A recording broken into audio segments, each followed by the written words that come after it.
estamos en vivo, así es que saludo Muy bien. a los auditores y lectores que nos están viendo hasta ahora. Eh, Buenas noches.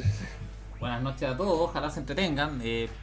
Sub-Zero está por conectarse, yo supongo, y Paulo se disculpó con, con, con asistir hoy día porque tenía compromiso en el UIR, así es que juntamos material para conversar la otra semana con él.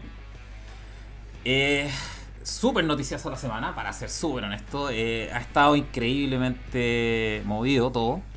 Desde capitales, geopolítico, todo muy, muy movido.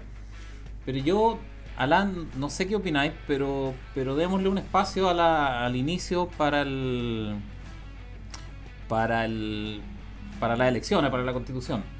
Eh, ¿Qué opinas tú? ¿Cómo lo ves en tu ámbito más de extranjero, en el fondo, y con conexiones de extranjero? Eh, y pimponeamos, en el fondo. Yo lo comenté en el blog. Lo comenté en el blog que para mí los capitales, al parecer, no tienen ninguna gran preocupación. Al menos no. Ahí se unió Sub. ¿Cómo está Sub? Hola, Sub. Bien, ¿Qué bien, tal? ¿cómo están ustedes? Muy bien.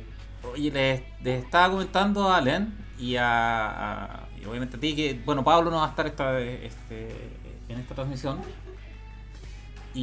Pero queríamos comenzar quería comenzar yo con el comentario sobre el fin de semana. Hay mucha gente que, lo he visto, he visto mucha gente que está preocupada con el resultado de este fin de semana. Obviamente con los mercados de capital, qué sé yo, los fondos de las cuotas y todo eso. Y quería ver qué opinan ustedes. Yo viendo los capitales, las tasas y el dólar, la verdad, no están ni ahí los capitales por ahora con el resultado. Eso es lo que yo veo, al menos lo percibo. ¿Y qué ven ustedes? ¿Sub? ¿Alain? Sí, bueno, o sea, la verdad es que yo veo un poco las dos cosas, digamos, lo que vivo como una persona así que lee las noticias y que se informa y que tiene su propia opinión, etcétera. Y después consulto también a diferentes personas, también de mi ámbito más extranjero, gente que está a cargo de grandes empresas extranjeras, también mundo diplomático, y es extremadamente tranquilo. O sea, la verdad es que es casi una cosa que uno podría creer, pero en general sigue habiendo una confianza bastante inquebrantable en Chile, en la capacidad de resolver las cosas, de hacerlo bien, um, digamos, también confianza en el presidente, ¿cierto? Tan vilipendiado, pero que al final ha hecho el trabajo de eh, respetar las instituciones, el hecho también de un diagnóstico que está tardando, que ha tardado, pero que de alguna forma se está imponiendo, ¿cierto? De que efectivamente en Chile hay una desigualdad que no se ha atendido a tiempo, entonces se ha ido un poco escapando de las manos, quizá debieron haber hecho algo más, etcétera. Bueno, hay una serie, digamos, de diagnósticos, pero con cierta altura de mira, ¿ah? Diciendo que en realidad, si uno ve todos los países pasan, incluso en Europa, por problemas que necesitan reformas, que necesitan avanzar, etc. Entonces, es una visión que de alguna forma me tranquilizó un poco, ¿ah? Y a lo mejor es por eso que los capitales nos están moviendo, la gente está esperando, No. pero con bastante más confianza, ¿no? Entonces, pero por otra parte, obviamente uno siente una inquietud, digamos, bastante propia de esas fechas, porque claro, uno puede pintar cualquier escenario y estamos viendo sobre todo, eso sí, que el vecindario, como lo habíamos ya comentado antes, Colombia. es re malo lo que pasa en Perú, re malo lo que pasa en Colombia, re malo lo que pasa en Argentina, entonces eso no ayuda para nada, ¿ah? Y es temor también de aquí, nosotros aquí en Chile, de que estemos un poco inmersos en todo ese movimiento y que sea de nuevo una década perdida para Sudamérica. ¿Sí? Pero bueno, es la inquietud, pero me pareció que efectivamente había un mensaje de tranquilidad, de confianza, de gente que maneja realmente grandes empresas, grandes inversiones, o los diplomáticos que lo ven también a futuro, digamos, futuro político, etcétera, y bastante confianza. Así que contrasta. Quería poder dar esa nota, digamos, más tranquila. Qué bueno. Y a ver lo que pasa el lunes, obviamente. Qué bueno la visión, un poco más de extranjero en el fondo, porque uno lo ve desde adentro con otros ojos tal vez. ¿Y tú, Sub, cómo estás? ¿Cómo lo ves tú? Bien, bien. Si es que te interesa el tema, porque tú estás ahí de repente con estas cuestiones más políticas. No, en realidad no. Yo creo que los mercados no ya descuentan todas estas noticias. Siempre los precios hablan antes que que las noticias. Es decir, se mueve el precio, después llega la noticia de por qué se movió. Y qué se podría decir, en realidad tienen todo descontado. Yo podría hablar un poco que el dólar se pegó una pequeña subida, no sé si te fijaste, sí, pero no creo que sea por el plebiscito en sí, o sea por la votación. No, yo creo que más que nada, claro, y la caída que se dio la semana pasada con el tema del Tribunal Constitucional.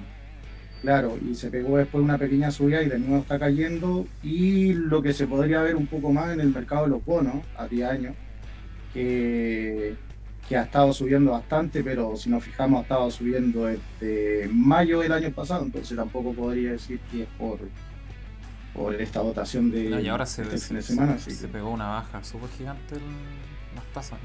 Claro, se pegó una baja esta semana. Claro, no sé, se podría ver como algo de refugio, pero la tendencia en realidad es ir saliendo de la deuda, pero más que nada porque tenemos un circo en la política, yo creo. Entonces al final los bonos del Estado están perdiendo relevancia como un instrumento seguro, pero también lo está pasando en todo el mundo. Es que entonces, un poco es el problema. Eso es yo. Dale. Sí, dale no. Termina tu... No, que eso, yo creo que el movimiento de salida de los mercados de deuda es un movimiento más que nada mundial, que no hay confianza con los gobiernos y no es en sí por la clase política. Ahora bien, la clase política que tenemos horrible, pero nuevamente lo que hablamos en capítulos pasados es que al lado del vecindario todavía es lo mejor que hay, creo yo. Ese es mi punto. Qué increíble. Lo mejor dentro. Qué increíble. Pedazos de vaso que tenemos los políticos son estratosféricamente pencas comparado con nosotros mismos en el fondo, hace algunos años, pero en realidad comparado con el barrio es importante lo que comentaban respecto de la confianza, sobre todo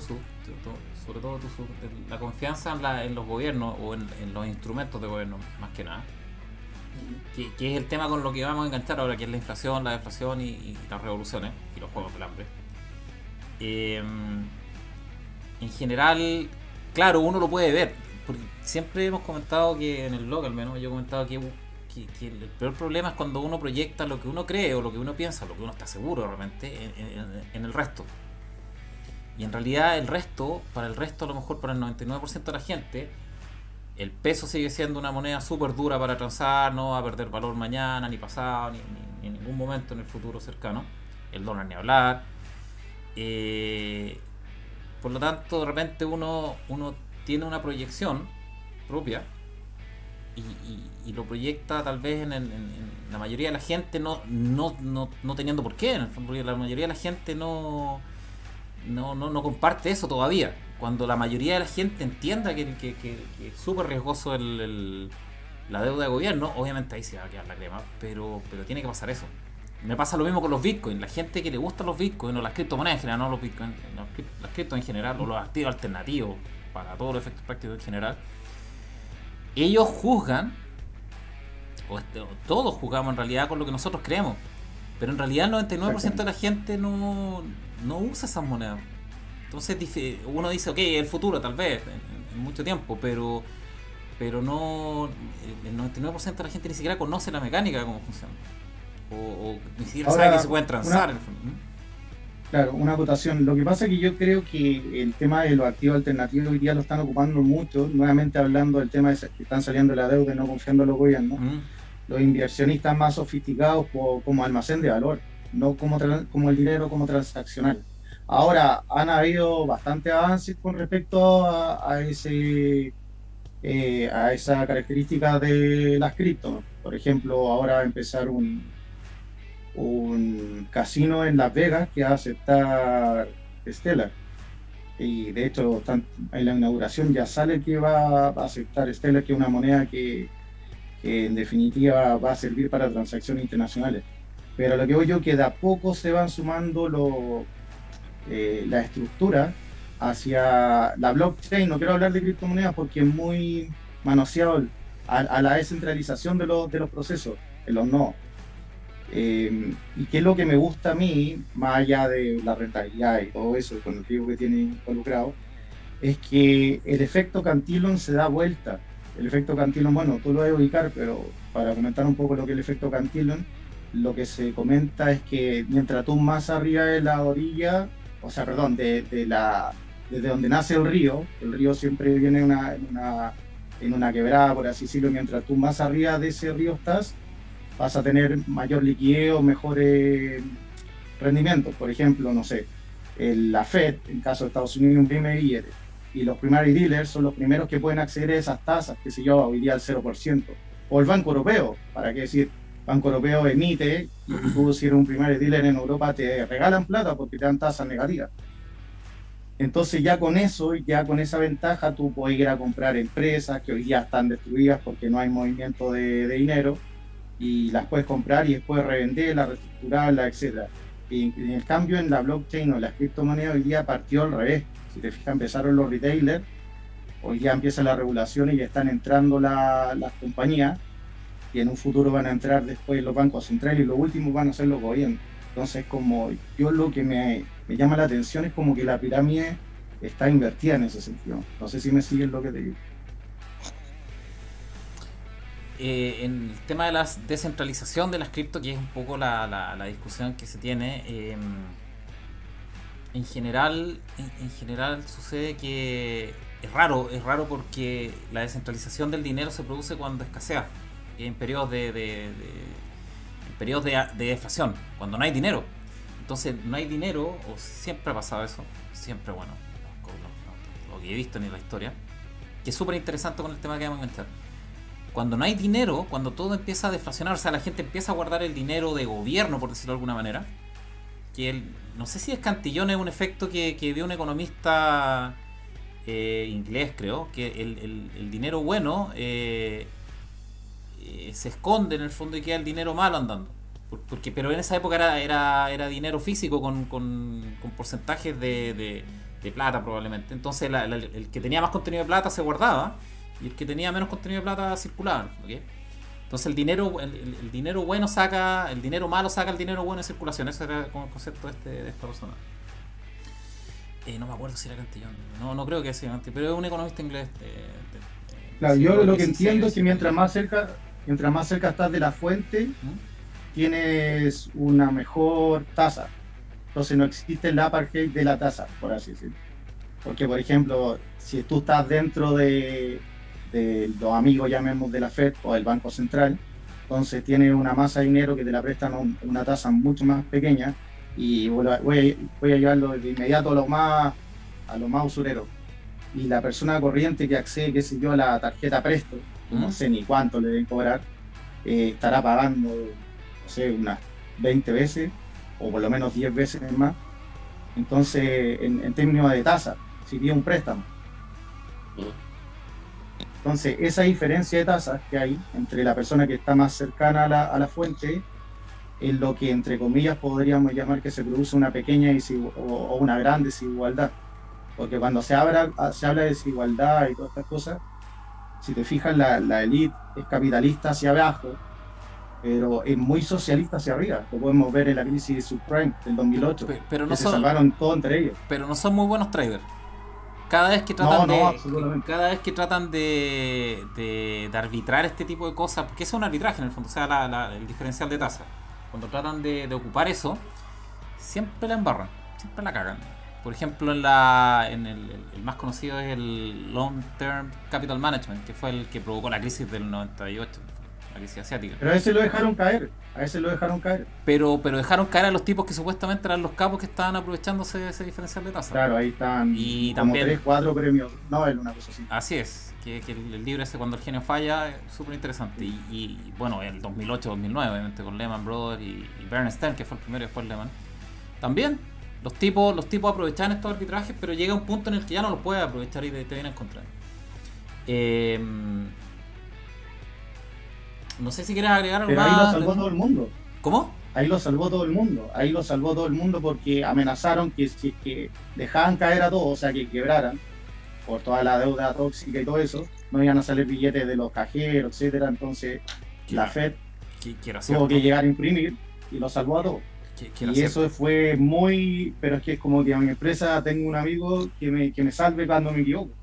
Entonces esa mecánica es como muy... Porque depende de muchos trabajadores de mí, llamémoslo así. Esa es como una dicotomía muy grande, de mi punto de vista. Es que nos vamos a meter a temas monetarios, pero eso es lo que pasa con los bancos, con las instituciones financieras. Los bancos, cuando colapsan los bancos, cuando colapsa la banca, eso es súper catastrófico para la economía en general. Te genera una crisis como la nuestra del 82 o el 29, los 30 más que el 29. Ahí fueron las corridas bancarias en Estados Unidos, no el 29 con el colapso de la bolsa. Y lo que te genera eso es que se desaparece el dinero, pero las deudas no. Entonces no hay dinero, pero las deudas están ahí intactas y tienes que pagarlas. Y ahí empieza el colapso de todos los activos, porque la gente empieza a vender sus activos para tratar de conseguir dinero para pagar sus deudas y para comprar comida incluso, ¿okay?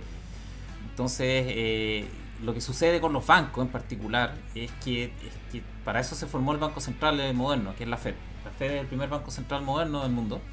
Y la idea de la Fed, la original, después la prostituyeron como idea, pero la idea original era que los bancos, los privados, juntaran capital, lo tuvieran en un banco central, y cuando tuvieran problemas los bancos de liquidez, que mucha gente estuviera retirando, en el fondo más de lo que podían proveer con su encaje, estos bancos lo rescataron. O sea, este fondo o este banco central con su fondo lo rescataron, ¿ok?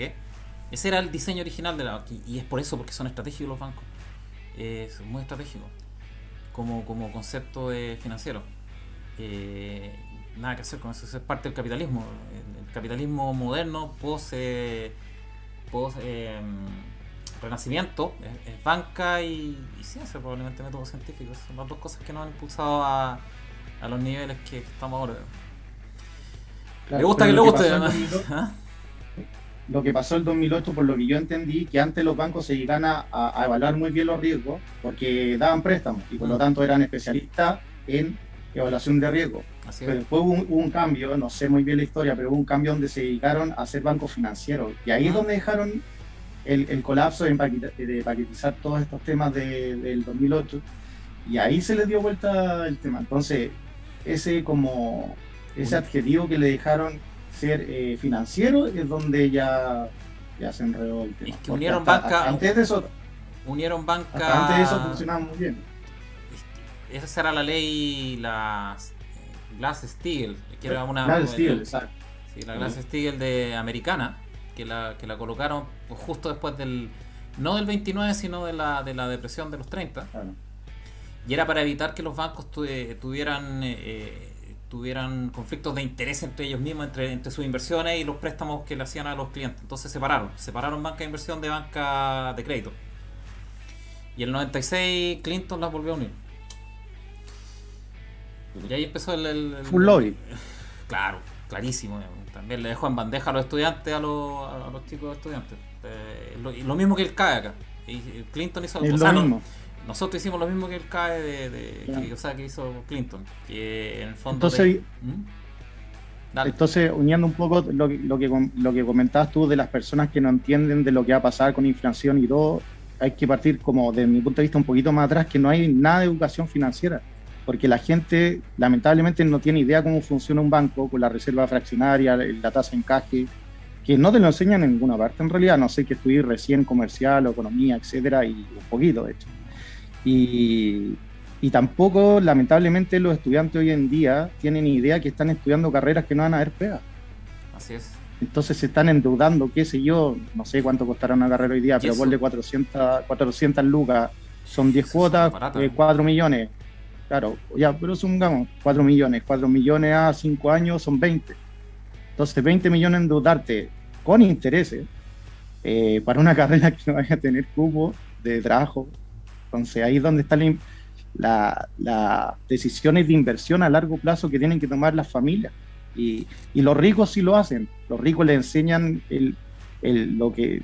cómo se mueve el dinero, cómo trabaja su hijo, y la élite, ¿para qué decirlo?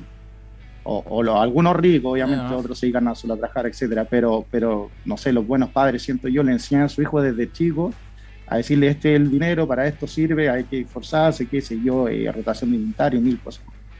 Pero eso ojalá existiera en las escuelas, pero bueno, hoy día está todo en YouTube, en realidad, el que tiene voluntad lo hace, pero antiguamente.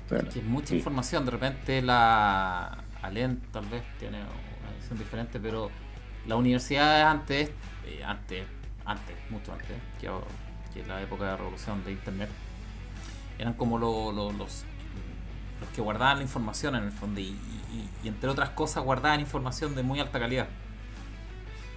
Eran los garantes en el fondo de que se estructuraran cierta clase de información que era muy, muy específica. Era carísimo, obviamente, y tú accedías solamente entrando a la universidad, pero era de muy buena calidad la información. El problema ahora de la información que hay en internet es que no tiene esos filtros de todo. Entonces tienes muy mala información y que te contamina un poco el conocimiento que deberías tener. Y la universidad antes, no ahora, antes, si eran garantes de ese filtro de sabiduría, para mi gusto. No sé qué opinas tú, Alén. Para mí sí, absolutamente, porque de hecho la propia palabra universidad, universo, universal, digamos, o sea, saberlo todo. Tú ves que en el pasado uno ve las grandes personas, era matemático y filósofo, o era, ¿cierto?, siempre una carrera que podía ser más científica y otra carrera que era netamente más espiritual, más de alguna forma reflexión, espíritu crítico, etc. Y ese es justamente el tema, creo, ahora, que tenemos muchísima información por un lado, pero una relativa incapacidad de tratarla correctamente, de sacarle el jugo. Entonces yo creo que la formación quizá universitaria de calidad es esa, que permite formar el cerebro, formar las ideas para que una persona pueda extraer la información que es realmente importante y dejar un poco de lado el ruido, que es muy presente, y eso sin duda es súper importante. Después hay otras cosas, efectivamente, que la cultura que uno puede obtener en las universidades también fija un poco un modo de ver el dinero, la vida, de ver diferentes cosas con otra perspectiva, ¿no? Y ahí hay a veces esa reproducción de los ricos o reproducción de los pobres, y efectivamente se debe muchas veces a la formación que uno ha recibido, que cada uno ha recibido, y cómo se puede manejar después con la información, con el mundo, con la gente, para extraer el dinero y guardarlo o perderlo ad infinitum, o sea, ganarse el loto con 8.000 millones y a los 2 años no tener ni uno, o empezar con un pollito, o 2 pollitos, y después tener una granja. Pero es dudable que eso venga, o que te lo puede enseñar la universidad o la educación en general, para mi gusto. Está interesante como tema esto, para otro capítulo. Está súper interesante el tema de educación. Yo creo que lamentablemente la formación de dinero, en el fondo de formación y construcción de capital y de preservación, no está en ningún lado. Se lo tienes que aprender tú solo, lamentablemente. A porrazo, probablemente. Porque en la universidad, sí. ¿quién te enseña? Académicos que nunca han tenido que en su gran mayoría, obviamente no todos, hay algunos que sí, pero en su gran mayoría hay gente que tiene un trabajo continuo, que tiene ingresos continuos, que en general no tienen experiencia sobre crear capital en el fondo. Sobre emprender, sobre crear capital, sobre mantener, sobre invertir, etcétera, etcétera. En general. Y de repente te programan incluso con un sesgo. Muchísimo. Yo tuve que desaprender mucho de mi formación, tuve que desaprender las cosas prácticas en el fondo, o sea, supuestamente práctica o ramos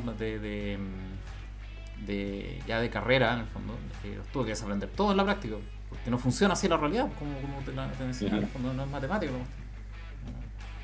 Sí, por eso que lo que no te enseña la familia, por ejemplo, en la universidad, está muy, muy de moda también ahora, pero ha sido casi siempre así, que hay un mentor. O sea, el joven, ¿cierto? Necesita un mentor, que es la persona más experimentada, que le va a ir justamente dando los tips para saber moverse. Y eso, según uno va creciendo, subiendo, digamos, en la élite, ¿cierto? Los códigos son cada vez más cerrados, son cada vez más un poco ocultos, pero al final, digamos, bueno, es manejar códigos y ni hablar de las sociedades, digamos, la masonería o el Opus Dei o esas cosas también. Ahí hay códigos que necesitan, claro, mentores que hacen subir a la gente en los escalafones de la red. Hay un estudio rechoro que me acuerdo, no sé dónde lo vi eso, pero una familia, una línea generacional, se demoraba 4 generaciones en ser rico, si tú mantenías el capital. O sea, si acumulabas, o sea, si generabas capital y lo acumulabas en el pozo y la siguiente generación hacía lo mismo, no lo liquidaba para generar las lucas y entonces lo que sea en el fondo, sino que lo iba acumulando, a la 4ª generación ya era rico, o sea, como familia en el fondo. Ahora el problema es que uno quiere disfrutar de las cosas hoy día, no que las disfruten 4 generaciones adelante. Claramente yo estoy muy de acuerdo con lo que dicen los dos, pero en especial Alain, el tema de cómo se valoraba antiguamente. Gracias a Dios mi familia se ha dado así, y todos tratamos de hacerlo así, los que vamos creciendo con los que tengan herederos, etcétera. El tema de los respetos a los mayores y la constitución de la familia, y esta es otra ramificación, que es un tema que es tan grande que ramifica para todos lados. Pero sí, ¿por qué? Más allá del respeto normal a los adultos, es por un tema que uno se apalanca de la experiencia de la otra persona, porque ese personaje ya vivió más tiempo en este planeta. Entonces ya con eso tenés que escuchar a esa persona. Y el tema de sentarse en la mesa, escucharlo. ¿Y qué pasa? Que al final esa educación va a empezar voy a hablar como muy técnico o muy frío, pero va a empezar a repercutir en el capital, pero en este caso en el capital humano, que son los niños, que están creciendo como una nueva empresa. ¿Por qué? Porque el capital humano, con esto termino, es muy importante, y de hecho hay un punto que a mí me llama mucho la atención, que no se ha tocado, en especial en Argentina, que es muy fuerte, pero se está empezando a ver en Chile, la desnutrición, con el tema de la pandemia. Porque eso, al no tener buena nutrición, el desarrollo cognitivo de los niños empieza a fallar ya solo por temas biológicos. Entonces, ese capital humano ya no va a venir con las mismas capacidades que los que tuvieron mejor alimentación. Entonces, ese es un tema súper importante de políticas públicas, que yo creo que no se está tocando el tema de la comida. Yo supongo que una de las cosas por la que China va a subir también es por el súper aprecio que le tienen a la sabiduría de sus ancianos. Aquí, absolutamente. Aquí los ejecutivos, yo como en términos generales, yo diría que un ejecutivo top en el fondo está en su peak entre los 50 y los 55 años, pero fácil. Y a los 50, 55 años eres viejo para efectos de contratación, y tú estás ahí. Uno supone que el peak de conocimiento y de claridad mental está por esa edad, entre 50, 55, tal vez hasta los 60. Ese es el peak para un ejecutivo top, ¿no? Y no te dejan llegar ahí, en el fondo. No dejan, porque están contra por costo, por lo que sea. Y esa es la cultura occidental, básicamente. Y los chinos tienen, en eso son mucho más años luz superiores, y yo creo que se han sacado la mugre milenariamente muchas veces que nosotros, y por eso aprendieron. Pero se nota, tú cuando vas a China, se nota que los ancianos los respetan mucho, los cuidan mucho y toman todas sus opiniones. En los directorios de empresas suele haber gente mayor. Sí, claro. Ahí van un poco la gente. Años. Pero no siempre, invitan a veces a gente que justamente tiene una carrera y un expertise propio, digamos, pero es cierto que ahí tratan de buscar la experiencia para la visión a más largo plazo y justamente supervisar un poco, porque podemos tener un CEO muy fogoso y que hace las cosas mal, pero el directorio, si hace bien su trabajo, va a estar ahí como apaciguando un poco al león, digamos, o al tigre. Entonces, yo creo que, pero no, es cierto que no está tan respetado como en la cultura como la japonesa también. La japonesa a mí me encanta. Sí. Es una cultura de profundo respeto a la edad y a la gente, no solamente que ha tenido éxito, pero también a la que dio fracaso y que ha podido levantarse. Y eso también es una visión que a mí me parece súper importante. Uno aprende siempre mucho más en el fracaso y levantándose del fracaso que el capitán del Titanic, que nunca había tenido ningún percance, y el pobre cuando se chocó con un iceberg, digamos, fue el fin. Hay que reconocer que tuvo mala pata, pues esa cosa no tenía que tener. Claro. Hay que reconocérselo también. Sí. Claro. Oye, ya este cochino capitalista Zoom nos está tirando luego. Yo creo que, a ver, para cerrar el tema, nos reconectamos después, hacemos un pequeño alto y nos reconectamos, pero para terminar el tema de las elecciones, nos extendimos harto, pero cerrando y resumiendo, yo creo que en mi opinión particular, los capitales el año pasado con el plebiscito no tenían grandes temas, al parecer, no fue terrorífico, ni mucho menos los movimientos, y este año tampoco. Esta semana y la semana pasada se movió por el Tribunal Constitucional, no por el plebiscito. Y esta semana hasta hoy día están muy tranquilos los capitales. El dólar y las tasas, las bolsas están bajando por un tema internacional, que ahí lo conversamos en la parte de mercados, pero no se ve una gran fuga de capitales o refugios sobre efectivo, en el fondo, no para nada. Así es que para mi gusto están bastante tranquilos con la elección, sea por lo que sea, no tengo idea. Pensarán que van a salir como unas parlamentarias, que ese es mi feeling, como están dispersos, están atomizadas esta cuestión. Se me ocurre que van a ser muy parecidas a una parlamentaria normal. No en resultados, no creo yo. O sea, ahí ya son cálculos electorales que no tengo idea, pero los capitales no están inquietos, sea cual sea el motivo hasta ahora. Ese es mi feeling. ¿Tú, Valen? Bueno, sí, todo va a depender del mensaje que la gente va a querer mandar, ¿no? Si es porque se siente bastante en el ruido, ¿cierto? Que lo que quiere la gente a través del liderazgo de una Giles, ¿cierto? O de Hadwe, etcétera, es mandar un mensaje, asustar un poco al establishment, para mandar un mensaje fuerte que, bueno, que hay que cambiar las cosas. Eso fue claramente el 78% del apruebo versus el 22%. Eso fue un mensaje fuerte y claro, porque claramente en ese 78% hay gente claramente de derecha. No se puede reducir la derecha dura a 22%. Está clarísimo. ¿Cierto? Entonces hay una necesidad de cambio, etcétera. Pero claramente las elecciones que vamos a tener, hay que ver si la gente va a votar para dar realmente un mensaje y realmente mandar para casa a los políticos de carrera, por decirlo así, o si van a decir, bueno, ya hay que armar un poco la cosa en forma seria, vamos a eliminar los que prometen la luna y tener una mayor sabiduría, por decirlo así. Pero es difícil. Yo creo que está súper abierto. Y sí es representativo también, porque la del apruebo y rechazo fue con altísima participación. Hay que ver si tiene alta participación esto. Claro, y ha pasado mucho agua debajo del puente también.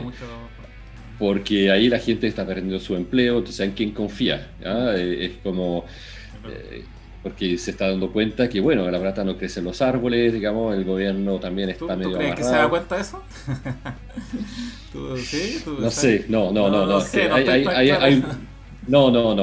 Yo creo que, o sea, se da cuenta de que es alguien más que está entregando el dinero, el Estado o porque la cosa, digamos, si fuera tan fácil ser empresario o emprendedor, ni siquiera empresario, emprendedor, yo creo que habría mucho más, digamos, que diría, bueno, me voy a pagar un sueldo millonario, y etcétera. Entonces, pero se dan cuenta, digamos, de con dónde empiezo, con qué empiezo, cuál es la buena idea que me va a permitir vivir. Y 90 y tanto por ciento de la gente no tiene esa idea y tiene entonces que emplearse y decir, bueno, yo pongo mi trabajo a su servicio porque usted tiene la idea y usted lidera.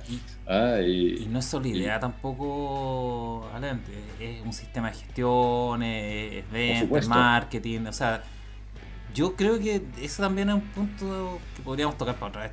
Ustedes dos son mucho más experimentados en emprendimiento, yo creo, pero la idea, como idea, hay que meterle todo una estructura de general en el fondo para que funcione. Y toma por su supuesto, tiempo eso. partiendo por ahí. Entonces, tu vendedor, ¿cuánto lo vas a pagar? Cuando tú empiezas con tu negocio de repartición de palta o no sé qué, tú sales ahí y tú dices, bueno, voy a vender pañuelos, voy a vender cualquier cosa y necesito pagar a alguien. Esa persona, ¿cuánto lo vas a pagar? ¿500,000 pesos? ¿1 millón? ¿De dónde sale la plata? Y ahí la gente, bueno, cuando uno lo puede hablar con algunas personas, uno se da cuenta de que, bueno, sí, ahora entiendo por qué me pagan poco. Así que es triste, pero es así. O sea, o sea, estoy hablando un poco, no en general, ¿cierto? Pero, pero cuando uno lanza al voleo que los sueldos son bajos, es cierto, pero hay que ver toda la realidad que hay detrás también y no es siempre porque el empresario malo no quiere soltar la plata. Pero no siempre tampoco, y sobre todo en la pyme. No, en la pyme están a patadas con los guarenes en el fondo, junto con los empleados están arrancando los guarenes todos juntos, entonces ahí es como difícil pensar que son por apretado en el fondo, de hecho yo he visto, me consta que muchos de los empresarios, los pymes, se meten la mano al bolsillo directamente para pagarle para pagar las contribuciones, o pagar los gastos del mes directo del bolsillo, en el fondo, no de la empresa. Exacto. Entonces, pero falta, como decía Sub-Zero, digamos, o sea, falta la cultura de saber realmente cómo funciona un negocio, una empresa. Y si uno lo entiende un poco mejor también por qué no somos vamos a ir a ricos. Comerciales. Sí, así es, sí. Oye, vamos con el tema principal, ya nos hemos extendido con estamos todos más o menos de acuerdo en que no sería un gran tema estas elecciones, este fin de semana al menos, como hito fundamental. No debería pasar. Pero hay que ver los resultados del día lunes. Si se produce una gran sorpresa, como decía Allen, que era el que mucha gente vote por candidatos no conocidos, independientes y que puedan tener ideas medio extrañas. En general yo diría que mi feeling es que va a andar por una elección parlamentaria, esa misma distribución, pero hay que esperar al lunes. Por el momento los capitales no están inquietos. Oye, vamos con el tema principal. Dale. Palabras finales de la elección. ¿Alguien va a ir a votar? Bueno, mi punto, no sé qué tan representativa va a ser esta elección. Mi punto. Y el otro punto era de los salarios más altos, paren de subirle impuestos a las empresas. Es así de simple. Así de simple y los salarios van a subir. Eso es todo lo que hay que hacer. En especial a las pymes, que son las que dan más trabajo. Sin duda. Pero mientras sigan subiendo los impuestos, bueno, y ahora con la renta básica universal, que algunos artistas decían que era de 600 lucas, entonces... Pero era familiar, me parece, ¿no? No era por persona, era familiar. Ya. Bueno, para la familia. Sí. Pero bueno, todas esas distorsiones de mercado no dejan que los salarios suban, porque al final no se crean trabajos, así de simple, Oye, vamos con el tema principal, que es Juegos del Hambre, inflación. Así. Oye, súper interesante, lo hemos conversado durante todos los live, durante este periodo de live, y lo he ido enganchando un poco con el tema principal, con el inicial, que era el colapso económico. ¿Y por qué lo estoy enganchando? Porque estamos viviendo la etapa de un colapso económico. Eso es muy preocupante. En términos privados o de la economía privada, es cuando tú empiezas a perder la confianza, por lo que sea, en este caso por el bicho, por la revolución, o el estallido, pero empiezas a perder confianza en el futuro, en tus fuentes de ingresos futuras, tu trabajo, qué sé yo. Entonces empiezas a guardar plata, a guardar dinero, a provisionarlo para el futuro. ¿Okay? ¿Qué es lo que hemos visto con el aumento de las cuentas 2, de las cuentas de ahorro, etcétera, que son muy líquidas? Y la gente es bastante inteligente en eso. Cuando se trata de sus lucas, en el fondo es bastante inteligente para tal vez no es sofisticada como para encontrar otras cosas, pero dentro de los instrumentos más disponibles es muy inteligente colocando sus capitales cuando se trata de sus lucas. Y lo que sucede es que en la economía privada empieza a retraerse el dinero, empieza a salir de circulación el dinero, y eso genera deflación. Esa es la primera etapa, la deflación, ¿ok? Y lo hemos comentado, cuando no circula dinero y por ende cae la actividad económica porque nadie está comprando nada, en términos exagerados, cae mucho la actividad, los gobiernos recolectan menos. Y como recolectan menos, tienen dos alternativas: o se endeudan, toman deuda, o cobran impuestos, que se llaman austeridades, ¿okay? La primera alternativa obviamente es tomar deuda, debería ser. El problema es que cuando llegamos a estas etapas de crecimiento, o sea, estas etapas del ciclo, en el fondo, cuando empieza la caída, en general todos están muy endeudados, todos, economía privada y economía pública, todos están muy endeudados, todos se sobreexpandieron, aprovecharon o pensaron que los precios iban a seguir linealmente como creciendo y la demanda todo creciendo y todo full y se endeudaron a precios astronómicos por cosas que supuestamente iban a expandir su oferta, y se encuentra con el pastelazo de que la economía empieza a bajar y la demanda empieza a bajar, y ahí empieza obviamente empiezan los ajustes. Y le pasa lo mismo al gobierno. Probablemente el gobierno llega a esas mismas instancias muy endeudado, por lo tanto las posibilidades de endeudarse no son muchas, que por ejemplo pasa en Europa, en Argentina, en Perú no. Perú tiene una baja rata de deuda, pero no tiene mercado de capitales. Y lo que sucede ahí es que cuando el gobierno está muy endeudado y tiene que meterle recursos sea para pagar lo que prometió, sin que se le armen unas revoluciones, o sea para sostenerse incluso él mismo, que va a luchar por eso hasta que pueda, te meten impuestos, ¿okay? Y también lo hemos conversado, los impuestos bajo cualquier excusa. En esta etapa del ciclo, la excusa es impuestos a los ricos, porque los ricos tienen que pagar su parte justa y bla, bla, bla. Finalmente es tratar de sacar de la economía privada, por decirlo de alguna manera, la mayor cantidad de recursos para pagar lo que están prometiendo. En el caso del gobierno, para tratar de pagar los programas de ayuda probablemente, y la infraestructura obviamente, y los políticos de la oposición, eso es aquí en todos lados, para comprar sus votos para el futuro. Eso básicamente es como funciona la cuestión. Y el problema es que estamos en una etapa en la que los gobiernos con los impuestos le suben el costo a las empresas. Por lo tanto, las empresas tienen que subir sus precios. Pero los precios no suben por un aumento de la demanda, sube porque aumentaron los costos de entrada. ¿Sí? Y eso te deja mucho menos ingresos disponibles a la gente, porque a la gente no le están subiendo los sueldos, porque no hay mayor demanda en el fondo, no se está produciendo más empleo ni más dinero. Hay igual o menos dinero en circulación, estoy hablando ya. Y sin embargo los precios están creciendo. Eso te genera un fenómeno súper raro que se conoce como estanflación, que es simultáneamente una inflación de precios y una deflación de ingresos, por decirlo de alguna manera, o de ingresos disponibles. ¿Y eso a dónde nos lleva? ¿Eso a dónde nos lleva? Cuando tú tienes precios, sobre todo de alimentos, subiendo, e ingresos, sobre todo de la clase más necesitada, más pobre, bajando, ¿qué pasa ahí? Revoluciones. Revoluciones. Que es lo que estamos viendo en Colombia y básicamente lo vamos a ver en todo el mundo. Y esa es la introducción, señores. Les dejo la palabra para que se explayen, ¿no? Porque en realidad ese es el fenómeno que estamos viendo. Es el fenómeno que vamos a ver probablemente. Bueno, yo puedo hablar de mi caso personal y lo relataste súper bien. Por ejemplo, en temas de alimentos que son, qué sé yo, palta, tomate, limón, etcétera. En el mercado interno pasa lo que tú comentaste.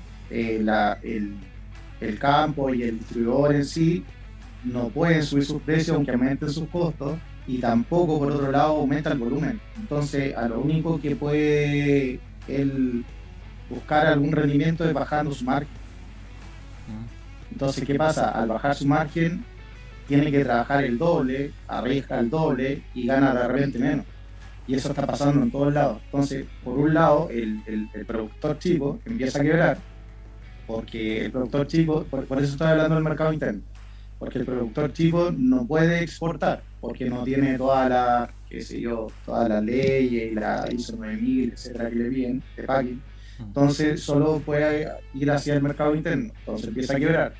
Y donde no tiene tampoco hoy día acceso, o sea, en realidad el año pasado, que era para la cosecha 2021, a la banca, tampoco puede apalancarse con la caja. Entonces empezaron a quebrar muchos productores pequeños y también empezaron a quebrar muchos distribuidores pequeños. Y al mismo tiempo tampoco tiene a sus propios distribuidores, que en última instancia que eran los que llegaban al consumidor final, que eran los restaurantes. Y los restaurantes son los últimos distribuidores del campo, porque son los que lo transforman en un plato con valor agregado y entretención y todo lo que ustedes quieran. Pero en definitiva en la cadena logística son los últimos distribuidores de esos productos. Y al quebrar muchos eslabones en esa cadena, se produce lo que tú estás diciendo, una destrucción de la oferta, un aumento de los costos. Estoy hablando todo en el mercado interno como una economía cerrada. Y por el otro lado, los grandes productores o los grandes distribuidores que ya tienen acceso a packing y a distribución hacia el extranjero, se le dan todos los incentivos para que todas sus cargas se vayan a puerto. ¿Por qué? Porque, bueno, el tema pasado hablamos de los impuestos, más encima nos dan toda la libertad de cortar impuestos porque va directo a puerto, pero más allá de eso, que el impuesto podríamos llamar que preponderante, pero tiene el incentivo de aumentar tu volumen, tiene el incentivo de tener muy buenos precios y no tienes toda la regulación. Entonces al final se están dando, para mí, esos dos efectos es lo que yo veo en lo que yo me muevo. Te llevan de la mano para que tú tires todo a puerto, para que dejes más desabastecido el mercado interno, y además todos esos eslabones y las cadenas que te comenté antes están destruidas o están casi a morir saltando. Y eso conlleva a que la gente va a tener menos productos, a mayor precio, a menor calidad muchas veces, porque buscando precio también baja la calidad, que se llaman los calibres, primera, segunda, tercera, cuarta, descarte, para no aburrir, pero hay mucho descarte que se trabaja en el mercado interno por lo mismo, por los precios y por los volúmenes también. Entonces, cuando tú ves que, no sé, en Oceanía, Australia, te pagan un kilo de palta a 10 lucas, no hay nada que hacer, y aunque te paguen tal vez 5 y acá supongamos que esté a 6, el volumen es distinto. Sí. Porque en un container mandáis 14 toneladas. Así como observación, ¿entiendes? Muchas veces, y esto es un tema ya más privado probablemente, ahí insisto, ustedes dos, yo lo vi más en términos corporativos, pero muchas veces tú tienes programas que cumplir en el fondo, que te comprometes a años tal vez. Entonces, cuando tú tienes eventos de oferta, como una sequía, que sigo lo que está pasando ahora, tú intentas cumplir los contratos que tienes, porque eso es lo que te da el flujo. Y dejas desabastecido obviamente el mercado local, que en situación normal no debería pasar, pero finalmente tú lo que tratas de hacer es cumplir los contratos, sobre todo cuando tienes contratos internacionales. Y esa es una de las razones también por la que se puede ver desabastecido el mercado. Obviamente tú tratas de cerrar contratos a 5 o 10 años, si eres exportador, que te dé el flujo. Claro, esas son las exportadoras. Sí, pero las exportadoras estamos hablando de otro nivel. O sea, no, pero las exportadoras le compran a los pequeños. No, sí, pero te digo, para tú montar una exportadora ya son niveles que tenés que tener unos $10 para arriba. Sí, pues, pero finalmente lo que pasa es que la exportadora o las grandes empresas absorben la producción de las pequeñas. Sí, absolutamente. Pero la absorben, pero para cumplir con sus contratos internacionales. Por eso se desabastece un poco el país en periodos de escasez. Obviamente ahora hay un periodo de escasez. Y eso es como acotación. Alain, dale tú. Sí, bueno, en realidad cuando tú presentaste ahí el tema, lo encuentro súper interesante porque es fundamental para entender la economía. Y yo creo que lo importante también de ver es que estamos en una economía que es extremadamente compleja, cada vez más compleja, con muchos sectores distintos. Entonces, más que hablar de una inflación o de una deflación, lo que se ve es que hay brotes inflacionarios, brotes deflacionarios según el sector, ¿cierto? Y actualmente, bueno, vemos los alimentos van en más bien un brote inflacionario. Vemos que materiales de construcción, me están comentando ahí unos amigos que la plancha de OSB común y corriente había subido 400%, ¿cierto? Por la falta de madera, o sea, y los materiales de construcción están mucho más caros. Y entonces, claro, se hacen, digamos, brotes inflacionarios por falta de oferta, en ese caso, ¿cierto? Y ahora, eso es bastante normal cuando estamos en un periodo así como un poco de transición, de una crisis que es, bueno, básicamente, voy a decir sanitaria, para usar la palabra del consenso, pero la pandemia, digamos, ¿cierto? ¿Cierto? Y entonces hay que ver, digamos, efectivamente si eso va después a encontrar una generalidad, que todo va a empezar a subir por el tema más bien monetario, digamos, de la falta de dinero, o que la gente está efectivamente guardando su dinero, o si después, digamos, también la economía va a ir en una deflación, una espiral, porque no se va a comprar, van a cerrar ciertos sectores, etc. Entonces, actualmente estamos todavía en una especie de agitación, así de aguas agitadas, donde hay de todo. Hay crestas, hay bajos, hay un mar agitado y hay que ver después para dónde va a ir eso. Yo creo que como comentario hay que mirar a Argentina. Argentina es el ejemplo, pero así como canónico de todo lo que explicamos.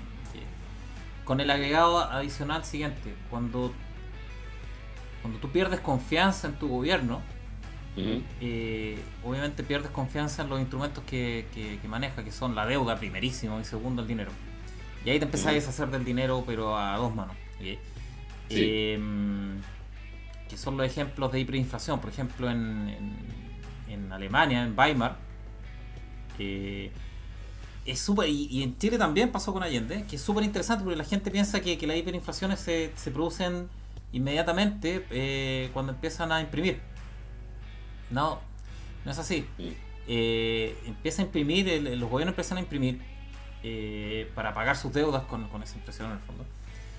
Y lo que sucede es que la gente todavía viene con el vuelito en el fondo de no confiar en el futuro y de guardar dinero. Hay eventos que te generan el switch y tú dices, ok, sé que más no confío ya más en este gobierno y por ende no confío en sus instrumentos. Depende del switch en el fondo. En el caso de Alemania, el switch fue la confiscación del 10% de los activos que tenían todos los alemanes. Que fue confiscación porque finalmente era un intercambio por bonos, mulas de gobierno. Confiscación al final del día. Y eso te provocó el switch. Y ahí empezó la hiperinflación alemana. ¡Tac! En el caso de Argentina, es difícil saber cuál es el switch. Para mí, y yo lo comenté en el blog, para mí el switch fue el préstamo de 50 billones al FMI.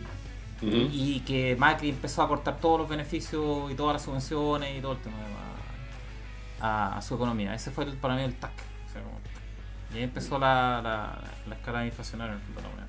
Pero son eventos. En Chile, en Chile, en Allende no hay mucha historia, pero se ve clarísimo que incluso el primer año de Allende, con las máquinas funcionando, con la impresora funcionando 24/7, la inflación fue menor que el último año del periodo del gobierno anterior. O sea, bajó un poco la inflación en el primer año de Allende. Y yo supongo que ahí dijeron, wow, encontramos la panacea monetaria y empezaron a imprimir. Y algo debe haber pasado, no conozco mucho la historia de ese periodo. Y no hay mucha historia tampoco que sea muy certera, pero algo pasó que detonó el tema, el switch mental, y la gente empezó a deshacerse del dinero a dos manos, y ahí empezó la inflación, o la inflación aceleradísima, que llegó hasta pasar el gobierno militar, o la dictadura ya. Pero en general es eso, o sea, la deflación se produce porque la gente no confía en el futuro, pero sigue confiando en los instrumentos. Llega el punto en el que los gobiernos se ponen tan agresivos con los impuestos, con la recolección, que la gente ya deja de confiar en moverse en la economía, porque le están quitando todo, básicamente. Todo el fruto de su esfuerzo te lo están quitando. Bien impuesto. Entonces, ok, se quema, recojo caña. Pero no recojo caña con instrumentos de gobierno, porque ya se quema, no confío en estos gallos. Empiezan a deshacerse de sus instrumentos y empiezan a comprar tangibles. Cosas como la gente con más lucas, en esta época da lo mismo, o sea, hay muchas alternativas a los bitcoins, a las criptomonedas, oro, acciones internacionales, blue chip, etcétera, etcétera, etcétera. Pero empiezan a comprar cosas que te sacan en el fondo de la economía de gobierno, que te quitan de los instrumentos de gobierno, y ese es el gran problema, ahí colapsa, ¿okay? Y esa es la hiperinflación, ahí empieza la hiperinflación. Ese sería como el ciclo. El problema es que nosotros estamos en un mix ahora, estamos en un que te acelera en el fondo ese proceso, que te lo acelera porque te quita dinero de la economía. Esta inflación hace que se acelere ese proceso hacia el cero en el fondo de actividad. Y de falta de recursos de la gente para comprar incluso alimentos. Lamentablemente para allá vamos. Ese es mi feeling al menos, ese es mi feeling. Pero estamos con una inflación todavía muy controlada acá. O sea, no podemos hablar todavía de inflación, está bastante controlada. Lo que pasa es que hay brotes, efectivamente, de inflación que pueden afectar más a la gente que tiene que comprar, digamos, los productos que justamente suben, como los alimentos o incluso el material de construcción. Pero hay claramente otros, quizá no ahora porque estamos de nuevo en un periodo de escasez, pero claramente todo lo que ha sido producto electrónico, etcétera, ha ido bajando mucho, ¿cierto? Su precio. Sí, bastante me sorprendió eso. Eso cambió por un tema también de nuevo del efecto pandemia, digamos, claramente. La falta de chip, la falta que todo el mundo necesitó también un computador para trabajar, para estudiar, cualquier cosa, entonces obviamente crea una demanda mayor cuando la oferta disminuye, entonces no es efectivamente algo bueno, pero ha sido la tendencia. Y entonces, claro, pero la inflación consolidada a nivel país, yo la veo todavía bastante bajo control, sí. sin haber usado los instrumentos justamente para controlarla, si fuera a subir más. Y eso es otro tema también, del Banco Central, lo que puede hacer. Yo creo que el retail o la gente cada vez se está dando cuenta que le alcanza menos para comprar alimentos o material en este caso. Obviamente no ha llegado al punto que se hace ese clic, pero la gente yo estimo que ya se está dando cuenta que cada vez, y de hecho las recomendaciones que ha dado tú en tu blog y todo para la gente que tiene solo ingresos disponibles, que no tiene para inversión, esto que hace en alimentos. Pero más allá de eso, yo me acuerdo una frase muy buena de Javier Milei que dice que el dinero del país es el reflejo de los políticos.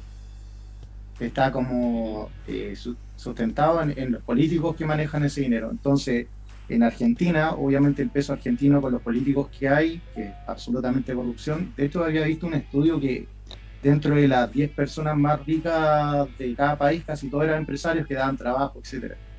Pero en Argentina son varios que son políticos, las 10 personas más ricas. Entonces, cuando tenían un tema de ese estilo, que entre comillas no producen nada, no sé si producirán algo, dolores de cabeza. En la economía, claro, en la producción, en el PIB. Y con lo que está pasando ahora, creo yo, después de esta elección y todo, pueden empezar a darse indicios o alarmas de qué clase política es la que está saliendo. Y el timing, claro, es muy difícil ver cuando la masa va a llegar a darse cuenta que el dinero no le sirve y empieza a moverse hacia bien en realidad. Es que yo no sé si llegamos a ese punto de nosotros de hiperinflación. Sí, si ojalá. No sé qué tan ojalá, porque finalmente lo peor que te puede pasar como país es una deflación. Es que no haya dinero circulando. Esas son las peores. O sea, en realidad es morir congelado, morir quemado, me da un poco lo mismo, en el fondo te morí igual. Pero probablemente es mucho más agonizante la muerte por congelamiento. O sea, que haya deflación. Que no circule dinero, que no tengas nada, que no tengas dinero en el fondo para comprar cosas. Ese es súper terrorífico ese escenario. La hiperinflación, como que siempre hay formas de salir en el fondo. O siempre hay formas de sobrevivir. La deflación es como una cuestión que te congela todo y no tienes cómo salir, y es muy difícil de salir de ahí. Entonces, ahora hay que ver qué pasa cuando liberen las cadenas, como tú siempre dices, las cadenas de pago. Eso es deflacionario. Está todo, está todo controlado hoy en día con las cuarentenas y todo el tema, entonces con eso obviamente que disminuye la velocidad del dinero. Una vez que la liberen, acá en Chile hay que ver qué pasa. Yo conversaba eso el fin de semana con un amigo y no está muy internalizado el tema de las cadenas de pago. Pero me decía, oye, pero si que un poco la visión general, yo creo, oye, que suspendan el pago de las cuentas de luz, agua, incluso los hipotecarios, que hagan una moratoria de las cadenas de pago, qué sé yo, o las cuentas generales, y la gente ahí sobrevive. Sí, pues viejo, pero ¿y cómo pagan las empresas eso? Las empresas que están haciendo esa moratoria, bueno, con la utilidad se las comieron en sus activos, pues, viejo, y, claro. y los activos están asociados a deuda, que tienen que pagar la deuda. ¿Cómo pagan esas deudas si no tienen Claro, ingresos? también tienen deuda esas empresas. Esa es la cadena de pagos. Claro. Esa es la cadena de pagos. Y finalmente, ¿dónde llegan todas esas cadenas de pago? Todos los caminos conducen a la vía sacra, a Roma, o a la banca en realidad. Y si la banca colapsa, O sea, al final todo llevaría a que el central imprime y lo salve. Pero ahí es donde tal vez se perdería lo que estabas hablando tú de que la moneda ya no vale. Porque si el central empieza a salvarlo a todos. es que el central no lo... Hay algo que pasó con los retiros, que está pasando con los retiros. Es que con esta herramienta, lo que hace el central se llama manejar el dinero elástico. ¿Okay? Dinero elástico es que lo expande y lo contrae para apoyar la economía. ¿Okay? ¿Cómo expande el dinero? ¿Cómo expande el stock de dinero? Compra instrumentos que están en el mercado, compra activos que están en el mercado y los cambia por dinero, obviamente. O sea, imprime dinero y compra. ¿Okay? Entonces le pasa dinero por esos activos a la gente. ¿Para qué? Para evitar problemas de liquidez. Porque la gente de repente tiene activos, pero no tiene caja. ¿Cómo lo hace? Entonces el Banco Central a los bancos, que son la parte crítica de las cadenas de pago, les cambia dinero líquido por esos activos, contra la promesa de que después el banco le va a devolver o va a retomar en el fondo sus activos al valor cara que le prestaron, más un interés del central. Por eso yo te decía, siguiendo el ejemplo de tu amigo, que decía, ok, tirémosle a toda esa carga de no pago, llamémoslo así, a la empresa generadora de los servicios. ¿Y qué va a hacer esa empresa? Va a tener que ir al central a que le compren deuda corporativa. Entonces al final el central va a salvarlo a todos, esa es la super idea. ¿Y qué pasa cuando no te quedan instrumentos que monetizar? A eso voy. Cuando ya monetizaste todo. Que eso es Japón. O sea, Japón, mínimo bajar Europa. de clasificación es lo mínimo. No te queda nada. No te queda. O sea, imagínate que ahora supongo yo, no he visto la estadística, pero supongo que el Banco Central está comprando a dos manos instrumentos a la banca y a la no sé si a la FP, pero a la banca. Le está comprando instrumentos a dos manos porque los bancos y las FP necesitan liquidez. Y si continúa esto, el Banco Central va a tener todos los activos monetizables y todas las empresas, las empresas financieras que van a tener para monetizar en un evento de liquidez. No hemos gastado todas las municiones, o el Banco Central se ha gastado todas las municiones monetarias y ni siquiera salimos de las cuarentenas. ¿Qué pasa cuando liberan las cadenas de pago? Y ya no gastamos toda o mucha de la munición monetaria que teníamos. ¿No? ¿Y qué hemos producido con eso? Esa es la pregunta. Cero. Pero si lo comentaba en el blog, le hemos metido como 100 billones de dólares entre créditos blandos, retiros, ayudas fiscales, bla, bla, bla, y no hemos movido ni una aguja, cero aguja monetaria y económica, inflacionaria, nada, o sea, los alimentos, pero por un tema de oferta, no por un tema de demanda. Cero. Y no hemos salido ni de las cuarentenas, ni siquiera hemos liberado la economía y obviamente las cadenas de pago. ¿Qué pasa ahí? Yo creo que esa es una de las partes importantes de por qué no han liberado las cuarentenas. Están como liberando de a poco en el fondo para ver cómo se va dando el tema de económico, ¿no? Pero nosotros nos enfrentamos y es mucho más terrorífico una deflación que una inflación. La inflación es manejable, una deflación es muy terrorífica y muy rápida también. De hecho, Japón no ha podido salir de la deflación en 20 años. Han estado completamente estancados con, más bien un estancamiento, pero han intentado de muchas formas reactivar la economía, tratando de tener un poco de inflación justamente para tener más velocidad de circulación de dinero, etc. No lo han logrado. Y con eso destruyeron su mercado de bonos. Absolutamente, completamente, porque ahora está completamente bajo perfusión del Banco Central japonés. Así es. Entonces, la verdad es que ahí es... Y Europa también. Europa tiene que aceptar instrumentos cada vez de menor calidad, ¿cierto? Uno empieza con los superbonos, y ahora después uno va a aceptar un papel firmado en una servilleta, digamos, como debo 10.000 euros y el Banco Central no va a aceptar y va a pasar los 10.000 euros. O sea, es un poco a eso que podemos llegar. Y se metieron en un atolladero que es imposible salir, porque si empieza una liquidación de bonos japoneses o europeos, la opción del Banco Central Europeo o japonés es bananera, moneticemos todo, tipo Argentina. Pero ahí eso es una sentencia de muerte al euro o al yen, porque todos entienden que al hacer eso de manera masiva, van a recibir sus pagos con dinero depreciado. Lo entienden perfecto, todo el mundo entiende eso. Los políticos también entienden que van a pagar con dinero depreciado. Pero no podía hacer eso con Europa, lo podía hacer con Zimbabue, con Argentina, con los bananeros que tenemos de políticos. Nosotros lo pueden pensar también, pero Europa, Japón, Estados Unidos no pueden hacer eso. No lo pueden hacer, están atrapados. Están ahí como... Claro. Entonces, si no hacen nada, en una liquidación, por ejemplo, de bonos, que empiecen a aumentar las tasas de los bonos en el fondo, y la gente empieza a liquidar los bonos, no pueden hacer nada. Están fritos. No pueden defender ese mercado, están liquidados. No. Por eso yo te digo que la tasa de los bonos acá en nuestro país, por lo menos desde mayo, tiene una tendencia alcista bastante notoria. Ahora, claro, no hemos llegado a niveles del 2019 ni 18, pero por lo menos ya paró de bajar, que había sido hasta que acá está bien. Había bajado hasta abril. Y ese igual puede ser tal vez un buen indicador de ver qué pasa con nuestra moneda a largo plazo. Es que lamentablemente dale.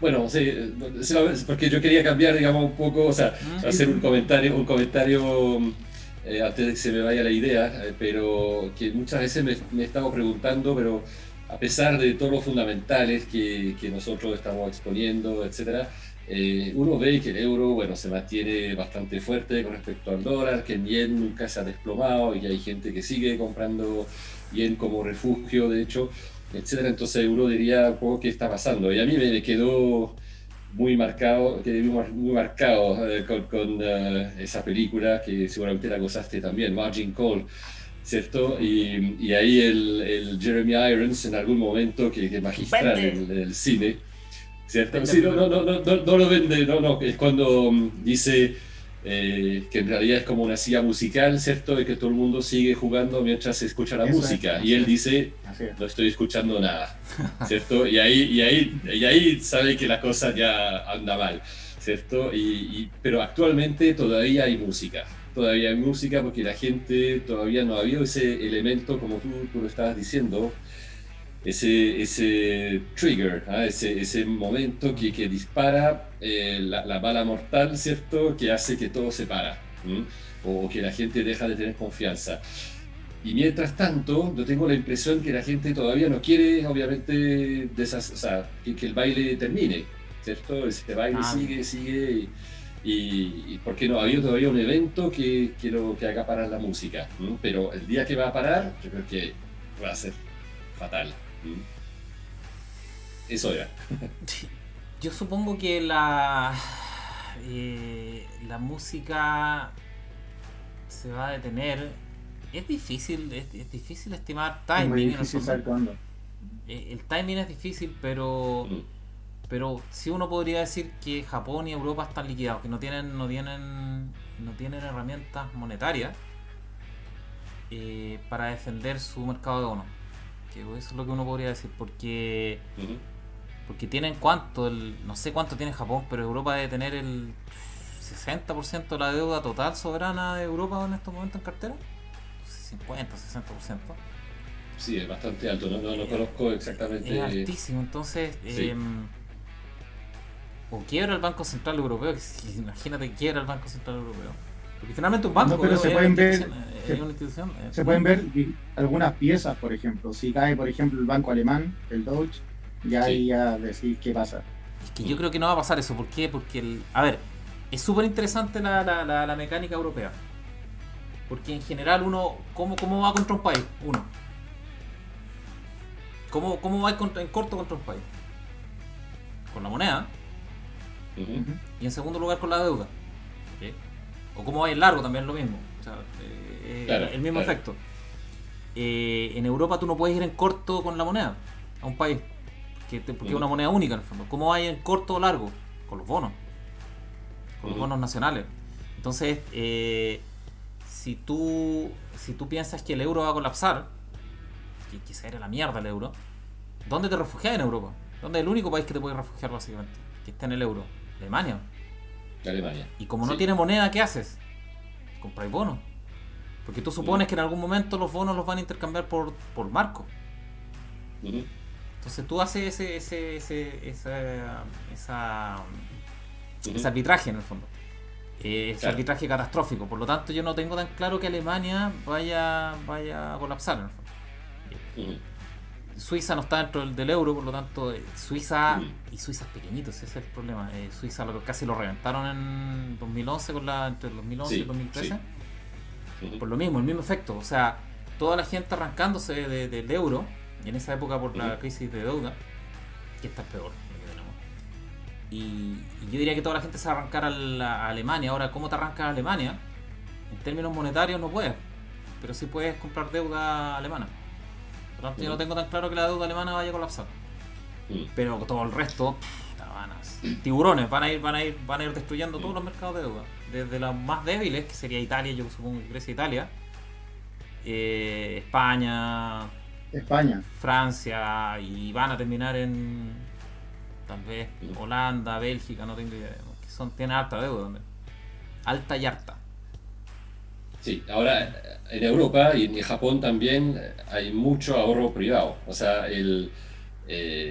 hay que olvidar que muchos países del corazón de Europa está prácticamente igual a tres veces el PIB está en ahorro privado, ¿cierto? O sea, 300% del PIB, aunque esté, la verdad, el país a 110, 120% de su PIB endeudado. Hay un respaldo igual de deuda de ahorro privado, ¿cierto? Por 3 veces esa suma, ¿no? Y no es menor, Y lo entretenido que tienen los japoneses, que es un poco lo que nos pasa a nosotros, en otra magnitud obviamente, es que los japoneses solamente pueden emitir deuda en yenes ellos. Sí. Nadie más puede emitir deuda en el mundo. Por lo tanto, todo está en su propio territorio, básicamente, la deuda en yen. Igual que nosotros con nuestra deuda. Nuestra deuda está mantenida por nosotros mismos, en el fondo, vía AFP. Que es Vía AFP. Muy importante. Sí. Vía AFP, claramente. Claro, sí. Y ese es el cagadazo en el fondo de los retiros, y ni hablar de la nacionalización. Claro. El Banco Central, de hecho, lo dijo, lo advirtió, con su tono, con su lenguaje medio críptico. Dijo, o sea, viejo, el 80% del PIB del país está en fondos de pensiones, no va a ser neutro que ustedes liquiden la cuestión, y si tú no nacionalizas, lo liquidas en el fondo. Liquida significa... Ahí está el trigger. Hay que ver qué tan bananeros son nuestros políticos. O sea, cuál es el nivel de bonos con navajas que tenemos. O sea, pero el central se lo advirtió, y también se lo advirtió la gente de renta fija. Y la advertencia que se pegó hoy día la aseguradora.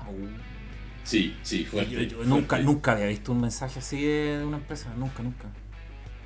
Nunca, esta gente, yo no entiendo cuál es la reacción de los muchachines, de los políticos que se mandaron el cagazo pero yo nunca había visto es como una, no sé, sé cómo llamarlo, pero no es una amenaza esa cuestión, es como...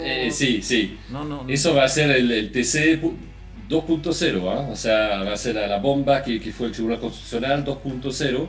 ¿Qué es lo que provocó el Tribunal Constitucional? Exactamente, es la secuela, ¿cierto? Claramente, pero en un tema extremadamente técnico y extremadamente, yo diría, profundo en el tema de la confianza. Porque bueno, los seguros son estadísticas, son probabilidades, es toda la ciencia actuarial, etc. Esos tipos, digamos, no les puedes mover el cursor así como tú quieras, digamos. Esos tipos están realmente con sus tablas, etcétera, y si no habían previsto un riesgo mayor para Chile, al menos político o constitucional, de hecho, el Estado de Derecho, la preservación del derecho de propiedad, etcétera, ahora ven que van jodiendo realmente en el punto que no había que joder, digamos, y eso yo lo he leído y también lo he comentado, y es un tema muy, muy grave, muy profundo. Profundísimo. Yo leí lo que dijeron. Estamos hablando de MetLife, o sea, MetLife Principal, están al nivel de AIG, que era la que casi quebró al mundo. Esos tipos te manejan, no sé cuánto manejarán de los capitales de inversión, pero muchísimo. Y estáis jodiendo a esos tipos. Claro. Se nos va a cortar de nuevo, ¿eh? Yo creo que vamos a hacer la interrupción, la pausa. Última pausa, yo creo, y nos vamos a los mercados. ¿Qué les parece? Perfecto, muy bien. Vamos a la última pausa. Oye, hartas novedades, esta semana, geopolítica más bien. No sé si los lectores auditores han visto las noticias respecto de Israel, de Gaza, en el fondo, el bombardeo de Gaza, el ciberataque del oleoducto. Eso fue muy heavy, no le di mucha cobertura a esa noticia. Muy heavy. Y Biden como que la anduvo medio culpando a Rusia, no completamente, pero como que ahí... Es que hay un antecedente del oleoducto también en California, o sea, que dejó a gran parte de Estados Unidos sin gasolina en la semana. También supuestamente por un hackeo ruso, dicen que puso abajo ahí uno de los oleoductos más importantes, que hace que muchos gringos ahora están haciendo fila de 5 horas para llenar el... Sí, te estaba leyendo, de hecho. Sí, entonces ahora están haciendo algo similar en Israel. El canal de Suez, que estuvo varios días, digamos, parado por un barco, aunque todo eso no desligado directamente, pero muestra, digamos, que atacando algunos centros neurálgicos de distribución, uno realmente puede causar muchos problemas en este mundo, ¿eh? ¿Y el golpe de Estado en Francia, o la amenaza de golpe de Estado de los militares? Sí, eso también es... Y algo que no salió en las noticias que me extrañó: los 25 aviones de combate sobrevolando Taiwán. Chino. Ah, 25 mira. aviones de combate chino. Sí. O sea, algo se está gestando, parece. Algo está cocinando muy grande, sí. ¿no? Algo está pasando. Viene un asteroide, estoy seguro. Viene Doti y Bruce va a ir al encuentro de... Claro. Oye, Lo que faltaba. Lo que falta... No, nos falta algo. Oye, Jesús, vamos con los análisis. Bueno. ¿Tú querés? Voy a compartir pantalla. Dale, ahí está, ahí con la actualización.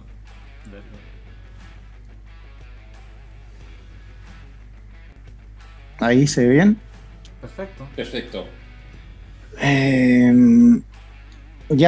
Bueno, las cripto, lo que hablamos la semana pasada, las cripto desde mi punto de vista están absolutamente con tendencia alcista, en especial Bitcoin. Acá está haciendo un retroceso y tocó la media móvil de 50 y yo lo encontré bueno para entrar.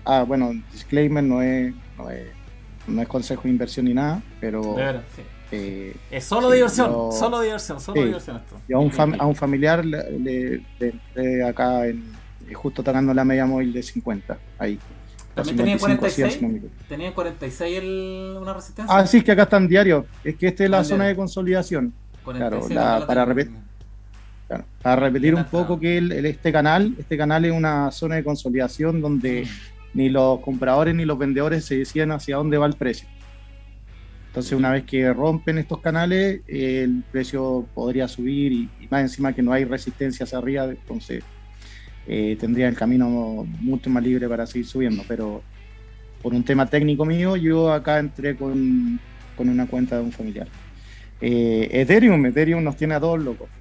A ver, voy a correr esto por acá. Mira, Ethereum no ha parado de subir. Bueno, acá yo tengo un grupo de amigos que hablamos. Espera, déjame cerrar esto. Ahí. Y estábamos todos locos. Ethereum, mira, lo voy a poner en más o menos en 1 hora.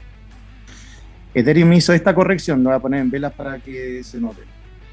Hizo esta corrección que fue más o menos como en 15 minutos. Voy a poner acá el crossfade, creo que se llama. Desde acá, que más o menos fueron los 4.200, 4.180, hasta 3.600. Creo que fue una caída de un 20%. Esto duró como entre 5 y 15 minutos. Y después volvió a comprar. Y para mí, desde mi punto de vista muy personal, creo que fue la caída de... Yo ya no veo como... A ver, espera, deja ver tu... No veo muchas criptomonedas, pero... Mira, desde 4.000... Estoy en gráfico de 1 hora, por si acaso. De 4.173 bajó hasta 3.006. No sé si queréis sacar el cálculo. Yo calculé más o menos que es como un 20% y fue en 5 minutos, 10 minutos, 15 minutos por ahí. Entre el movimiento y esta vela en realidad. Pero yo creo que fue la caída porque Ethereum, el desarrollo, que bueno, voy a hablar un poco más fundamental, yo creo que es el registro único mundial que va a haber después en la blockchain, por todo el tema de los contratos inteligentes, los smart contracts, y más encima de la web 3.0 que es con los monederos. No sé si mucha gente está familiarizado con el tema de la blockchain, que tú te puedes conectar a una web en Ethernet acá y te conectas con un monedero, entonces intercambias dinero por las mismas páginas web. Muy poca y eso, bueno, tiene un sinfín de desarrollo y utilización de diferentes cosas. O sea, por ejemplo, hay protocolos como OneInch que puedes poner, puedes entrar en corto, en largo, puedes pedir préstamos, puedes pedir lo que se llama un fast loan, que si está dentro del mismo bloque te prestan X cantidad de dinero sin contraparte. Puedes dejar, por ejemplo, no sé, supongamos que yo vendo Ethereum acá y digo, ya me voy a salir a pesos chilenos, entonces me voy de MetaMask, que es descentralizado, me voy a uno centralizado y cambio por peso. En vez de hacer eso, me voy a una stablecoin que es 1 a 1 con el dólar y ahí espero nuevamente para volver a entrar. Y esa misma stablecoin la puedo poner incluso en un protocolo que se llama Aave, que es como un depósito a plazo, llamémoslo así, y la presto, la dejo en stacking, que es dejarla como quieta por un periodo, que lo puedo cortar cuando yo quiera, no es fijo, pero tiene un rendimiento más o menos como si es en DAI, de una moneda de Ethereum que es con contrato inteligente, y más o menos está dando como un 10 o 15% anual. Entonces, al lado de lo que están dando los depósitos a plazo, en rendimiento no hay nada que decir. Pero es el desarrollo que va detrás de esta moneda, eso quiero llevar. Y en términos de proyección, ¿a dónde la ves esta? Yo la veo en 4.400. No sé. No, yo ya... Mira, yo me salí, lo voy a poner acá en el gráfico anterior lo veo en 4.400. Yo me salí en 2009 con una muy buena rentabilidad y siguió subiendo, y de hecho a un familiar salí de su cuenta en 3.450, dije salí perfecto en mi punto de vista, y ahora está en 4.002, así que está en un breakout. Para mí ha roto todos mis indicadores técnicos de sobrecompra, todo. Sí, yo ya está en un breakout, no es difícil saber hasta dónde va a llegar. Con el gráfico anterior me da la impresión de 4.400, pero en este, ¿cuál es? ¿Qué gráfico este es el semanal. Ah, ¿y el otro semanal? Diario? El otro no, él era el de 1 hora, te lo voy a colocar. Ah, 1 hora. No. Sí. No, que era para mostrarte movimiento. Sí. Pero en el diario, ahí está el diario. Mira. No, está en breakout completamente. No sé. Me tiene sorprendido este papel, me tiene sorprendido este valor. No. Creo yo que el retroceso fue, como te digo, lo voy a poner en vela para que sea mejor. Fue, acá en diario casi no se ve, pero fue ahí, ni se ve. A ver, lo tengo que poner de nuevo en una hora para que se pueda ver, porque en realidad no se ve acá. Ahí, en 4 horas se ve. Yo creo que fue ahí. Ahí el poder de compra que hay acá es gigantesco. Y después todo siguió subiendo, así que... nada, las cripto como están, es un modelo entre comillas muy nuevo, que lo que te comentaba antes, que entró al revés de cómo se genera el dinero hoy en día, que se genera desde la Fed, qué sé yo, los primary dealers, los bancos, las empresas, y después las personas. Aquí al revés, empezaron las personas, hoy día empiezan los institucionales, llamémoslo así, las empresas, que están entrando muchas empresas, entró hasta PayPal. Bueno, y creo que en un futuro van a entrar la banca y al último va a entrar el gobierno. Esa es mi perspectiva, me puedo equivocar, pero lo que yo creo que se está dando vuelta, la pirámide es al revés, empieza de abajo hacia arriba, desde mi punto de vista, un poco más esotérico, pero eso es lo que yo veo de este nuevo modelo, que es más sostenible y todo el tema. Eso, dime nomás. Quiero hacerte una pregunta. Tú dices que Ethereum está subiendo porque tiene mejores funcionalidades, digamos. Es que Ethereum tiene el Bitcoin, es más que nada como un reloj, es como la madre de las criptomonedas, desde mi punto de vista nuevamente, que abrió el camino, obviamente, es descentralizado y todo, pero los costos de transacción de Bitcoin son mucho más caros. Pero como es la madre, por así decirlo, o el oro que le dicen 2.0, todavía tiene esos valores que son hoy día, espérame, aquí lo voy a poner, hoy día $56,000. Pero si tú me preguntas a mí, bueno, yo estaba quedado grabado, así que ahí podemos hablarlo en unos años más. Claro. Sí. Yo te voy a decir una cosa, yo creo que Ethereum tiene que ganarle al valor de Bitcoin hoy en día, o sea que Ethereum, que hoy día está en 4.000, tiene que superar los $60,000. Eso te digo yo hoy día. Ahora que va a tener bajada y todo, pero ¿por qué? Porque mi punto de vista es que es mucho más fundamental el registro único mundial en la blockchain, porque todo van a saber a través de Ethereum.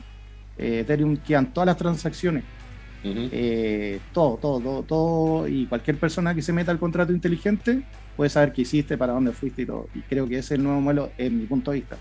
Ahora que algunos nos estemos beneficiando del aumento de valor es otra cosa, pero en la mecánica que tiene, el desarrollo que hay atrás, que les invito a que todos estudien el desarrollo que hay en las DeFi, etcétera, que son las finanzas descentralizadas, y la virtualización como VR, como Maná, etcétera.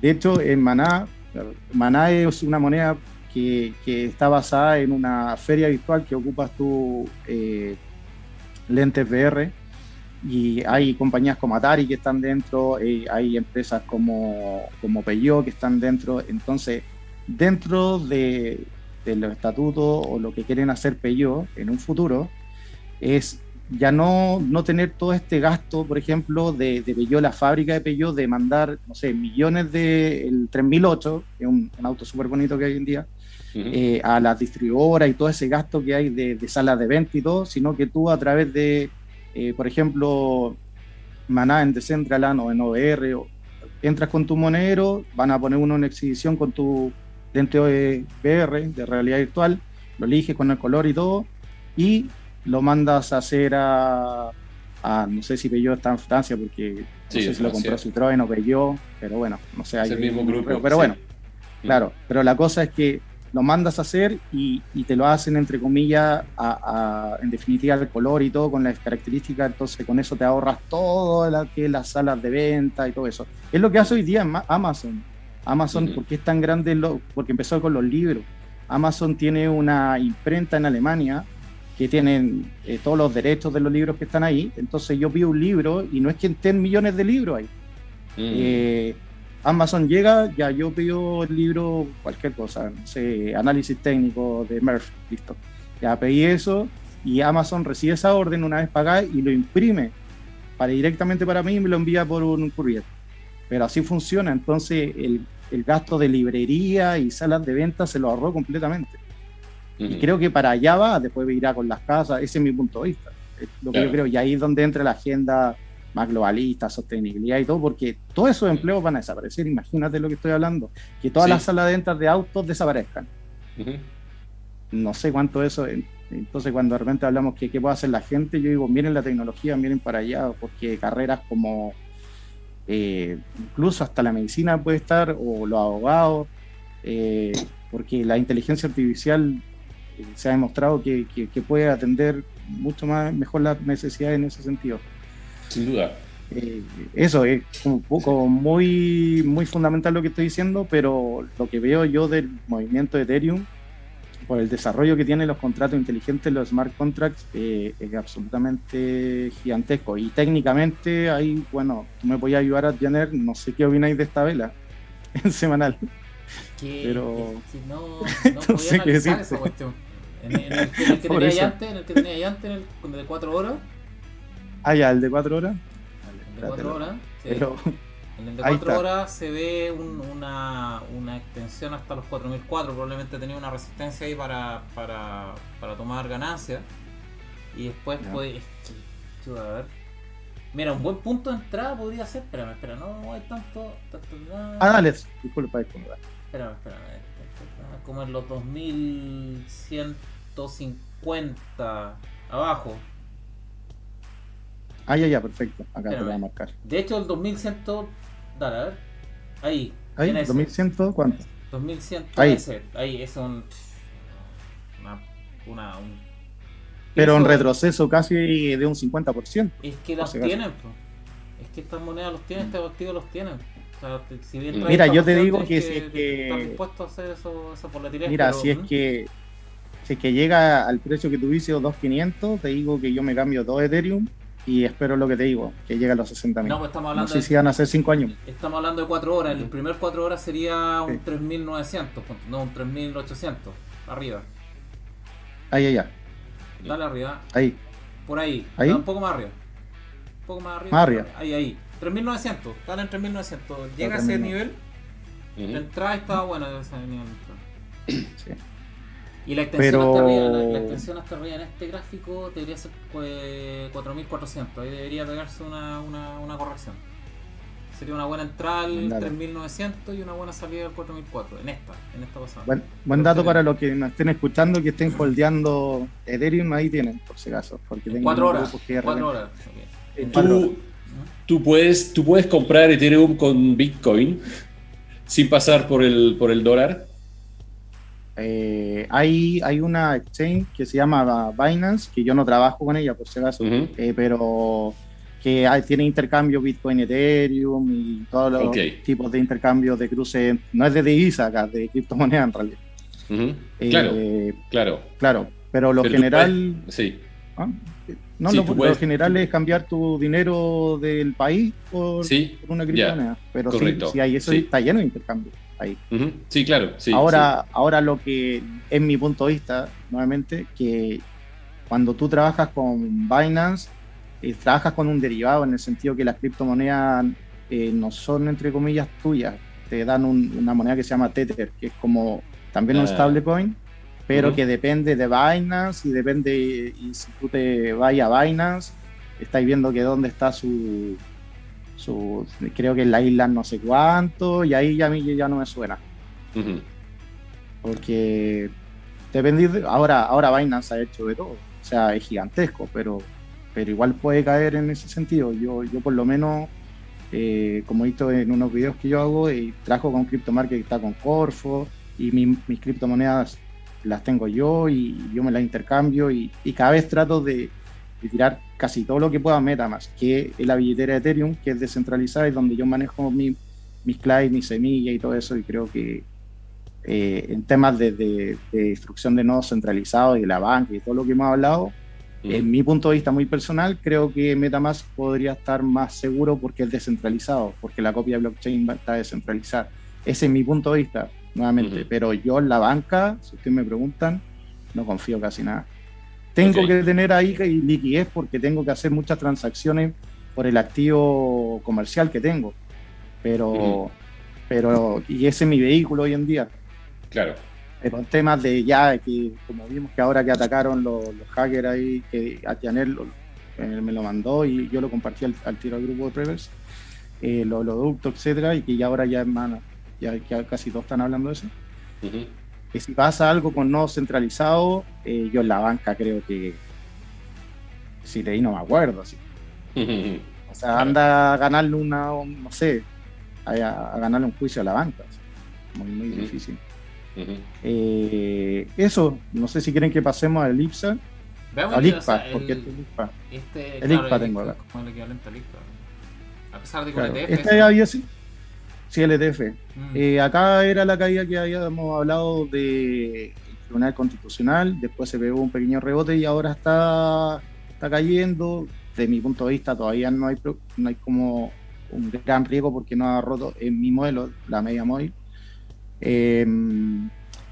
Pero eso, estamos ahí, no le ha afectado mucho, creo yo, por el tema de las elecciones que vienen.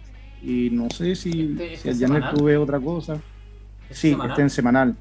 Sí. Yo lo comentaba la semana pasada, el riesgo del. Lo comentaba. Lo voy a poner en diario. Pues. No, semanal está bien. Ahí está en semanal. Yo lo que comentaba la semana pasada, aprovechando los gráficos, como ayer los míos, es que testé un soporte, el IPSA, que este es como un proxy del IPSA, o el mercado chileno nacional. Y quedó en una posición muy débil porque lo pasó ese soporte y se devolvió. ¿Sí? Entonces como que quedó en una posición muy débil, lo comentábamos la semana pasada, y me da la impresión de que el primer testeo es a los 4050, si no recuerdo, en el IPSA, que debería andar por los... Lo marcar. Es que otra escala, pero debe andar por los 20. O si quieres lo vemos después en tu gráfico, más fácil. Es que están buenos tus gráficos, son más interactivos. Ya, como quieras. Dime tú dónde coloco el cursor. Yo creo que andáis por el 28. Sería la primera resistencia. Un poco más 2800. Espérame, dale más arriba. 29. 29. Más arriba. ¿Ahí? Un poco más arriba. ¿Ahí? Sí, por ahí. Ahí, ya. Sí, en 30 ese rango entonces. tendría que ver, ya. Pero ese sería como el primer soporte nuevo. Y después te vas directo a los 26. Directo a los 26. Ese es súper débil el que te acabo de mencionar. Y ese es como el rango. Esto lo voy a correr. Ahí. Ese sería como un poco más arriba. Vale. Ahí. Ese sería como la primera escala, no muy fuerte. Y dale para arriba. Para arriba. Ahí. Un poco más abajo. Más abajo. Ahí, dale ahí está ese. Ese es un soporte súper fuerte. Entonces lo que no. Lo que yo veo es que está en una posición súper débil para ir a buscar los 30 en este caso y después los 26.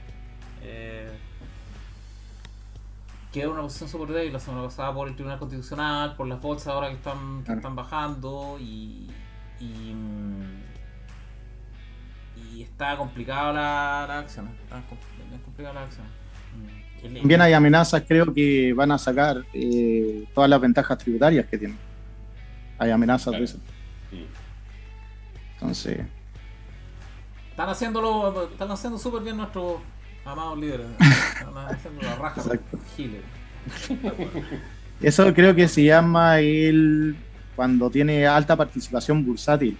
Tienen esa libertad de la utilidad, las sobreutilidades de mayor precio no tributaban.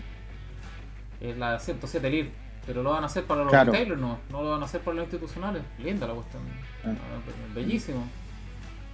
Son muy pastel. Bueno, el dólar peso. Eso me conozco de memoria. Ya estamos claros que la resistencia es 6.95. 6.93, 6.95 ese rango. Dale abajo. ¿Lo bajo? Sí. 6.93, dale 6.94 para hacerlo más. Ahí. Esa es la resistencia, ese es una resistencia, no es un soporte. ¿Qué significa esto? Que lo comentábamos el capítulo pasado, eso significa que es un techo de concreto, pero un techo. Si pasa ese techo, hacia abajo obviamente, la próxima parada es 6.53, si no recuerdo. Ahí. Eso. Okay. Es el potencial ahora. Es el potencial. Y hacia arriba, 7.34. Bueno, feliz para los importadores. ¿Para los importadores? Sí.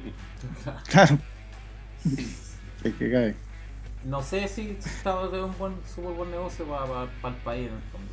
Porque igual te hacen menos competitivo en relación a todo el resto de la región, ¿no? Claro. No, está todo complicado. Tengo un amigo que se dedica al tema de ascensores y está súper complicado. Bueno, es que está todo complicado. Está todo complicado, pero a ver, estamos viendo mercado, o sea, hay que ser súper objetivo, hay que tratar de serlo. Y mira la trayectoria, o sea, la trayectoria te dice que viene un cuchillo de adamantium de 1 tonelada, weón, viene en bajada. Entonces, es difícil pronosticar que pueda haber en el corto plazo, al menos un cambio de tendencia. Mira la tendencia, es como canónica bajada. Así es. Y así es con el dólar. Y está resistiendo bastante duro ese nivel. El problema de eso es que cada vez que va a testearlo es cada vez más débil. Está destruyendo un poco más ese muro, digamos. Está haciendo cada vez más débil. Entonces en algún momento lo va a sobrepasar, supongo. Y el próximo 6.54, y después ya si va con mucho impulso, mucho ímpetu, 605 hasta 595, si me apuro bien. Depende del impulso que traiga. Pero la trayectoria es súper clara. Yo no entiendo cómo hay gente que lo ve subiendo en esta etapa. Yo tampoco entiendo. No cacho. Gente que me dice, oye, compro dólar, y digo, ¿por qué? ¿Dólares? ¿Por qué? ¿Qué onda?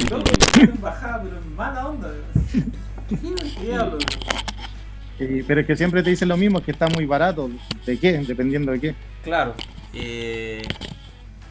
A ver, ese es el punto. Un soporte decente, 6.50 y algo, 6.54, no recuerdo muy bien. Ese es un piso, es un lugar que probablemente uno podría decir, ok, se compra. El 6.94 donde está ahora no es un soporte, es una resistencia. No se compra, se vende si lo vence. Sería como la lógica. 6.54 es comprable y 605, entre 595 y 605 muy comprable. O sea, ahí dudable que baje eso, y si baja eso empezamos a tener problemas nosotros con competitividad, pero muy grave, muy grave. Significa que hay un flujo de capitales ingresando al país, pero estratosférico. No veo por dónde pueda pasar eso. Pero eso sería el análisis con el dólar. No sé si tienen algún comentario. No, yo me estaba preguntando si de repente no sería bueno ver también la correlación euro peso. Ahora no lo tengo, por si acaso. No. Euro peso es buena, ¿no? No lo tengo acá. No, ¿por qué? No Porque aísla un poco la variante internacional del dólar, porque el euro y el dólar, bueno, van también evolucionando. Yo vi, por ejemplo, que el euro para mí ha estado súper estable. Euro peso. No, está subiendo, está en 1.21 ahora. El euro está en 1.20 casi. 1.22, pero en peso ha sido bien estable. ¿Cierto? Ha sido bien estable porque de alguna forma la bajada del dólar ha sido compensada por la subida del euro, ¿cierto? Entonces, de alguna forma, como que uno aísla un poco la fortaleza o la debilidad del dólar con respecto a lo interno, en el fondo.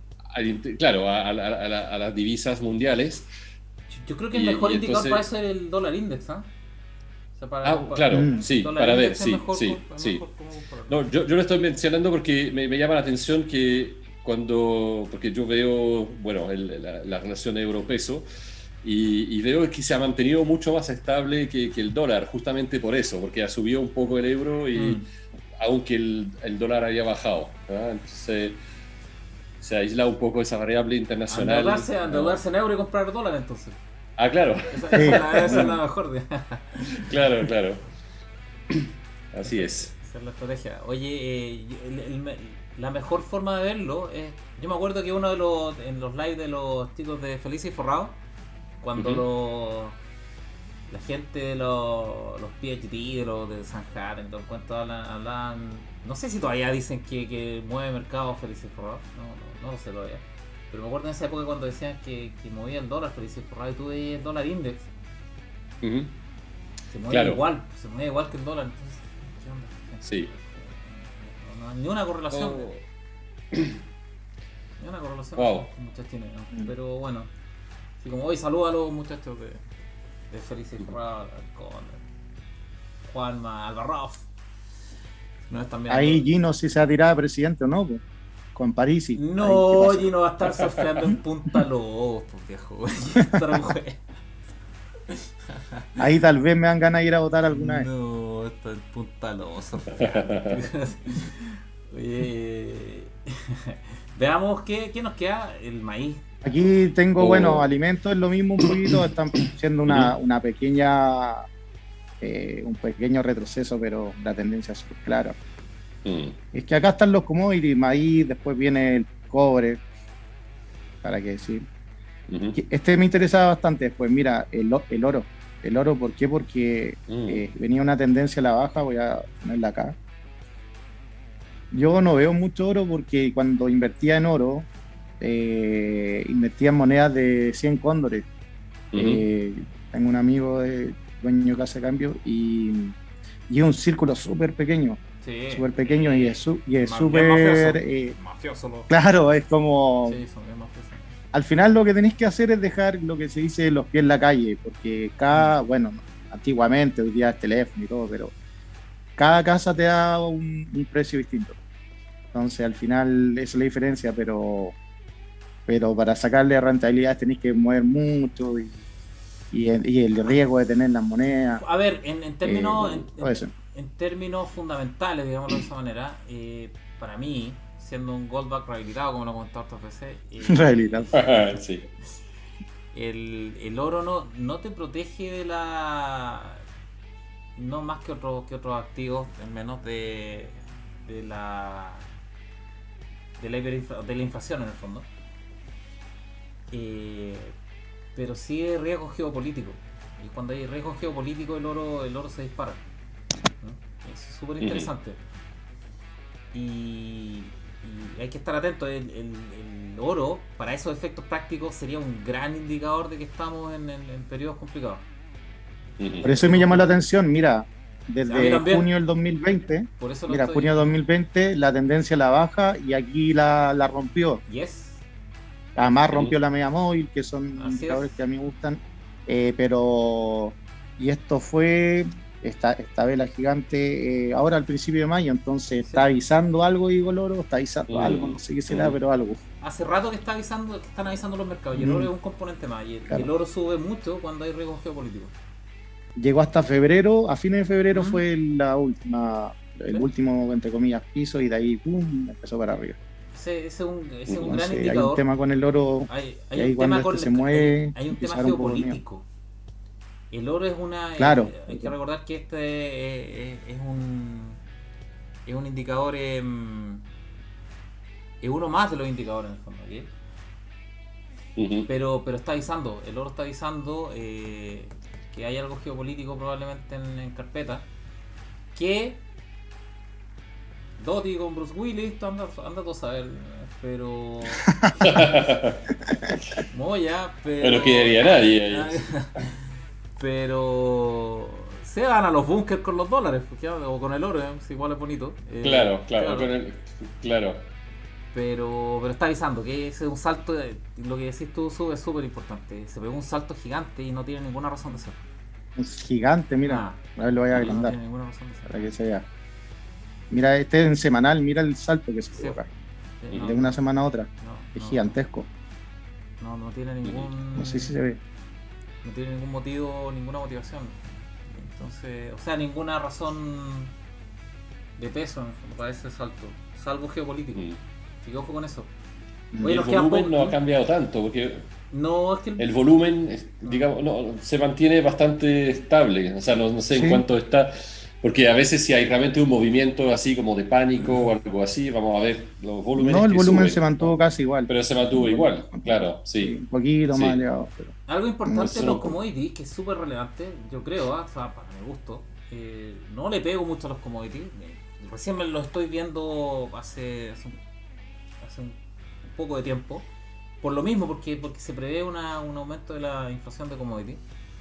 Pero algo súper importante, que es como un indicador bien relevante a la gente de los futuros, ¿no? Tal vez si no está viendo a alguien lo puede comentar. Pero hay dos situaciones en las que tú puedes ver que hay problemas. Se llaman contango y backwardation. El backwardation, que es donde estamos ahora, es que tú pagas un premium por despacho inmediato. Ujú. Y el contango es que tú pagas un premium porque te lo despachan después. Esas son las dos situaciones de los commodities. Hoy día el backwardation está en máximo absoluto en todos los commodities. O sea, toda la gente quiere despacho inmediato. Eso es muy raro. Eso es muy raro. Está absolutamente... Eso no sé, hasta donde yo he podido investigar, no es algo que se dé en todo, en el fondo. De repente el oro, de repente el cobre, si hay escasez por petróleo. El petróleo trabaja mucho con ese tipo de cosas. De hecho, recuerdo lo que estoy haciendo, es súper importante lo que dice, no lo he visto, pero yo recuerdo que había leído que efectivamente una forma de ver si algo llegaba a alguna crisis o algo así podía llegar es cuando el precio spot del oro está más alto que el precio a 3 meses, 6 meses, un año, ¿cierto? Entonces, a futuro. Entonces, no he visto con el oro si es el caso, pero la verdad es que es un indicador que también habría que revisar. No creo que pase con el oro y la plata, pero sí no creo, pero sí con los commodities. Sí, perfecto. Sí. Commodities, eso es súper grave. Sí. Está bien complicado eso. Uh-huh. Como conclusión final, yo creo que algo se está tejiendo, el oro está avisando, los commodities también, con el tema del despacho rápido, despacho inmediato versus mantener en bodega y que me lo despachen después. Esa es la típica negociación de futuros de commodities. Ahora la gente los quiere ya, es súper complicado. Es que yo no sé si hay algo, en general creo que me ha abarcado todos los mercados. Voy a mostrar los bonos de Estados Unidos, que están subiendo la tasa, que significa que están saliendo del mercado de deuda con la bolsa, el Dow. El Dow, si quieres lo comentas tú con tu gráfico, la bajada que se pegó esta semana. Es difícil comentarlo para efectos prácticos, por eso no comento mucho las tasas acá en Chile, porque son súper manipuladas, las de menores plazos.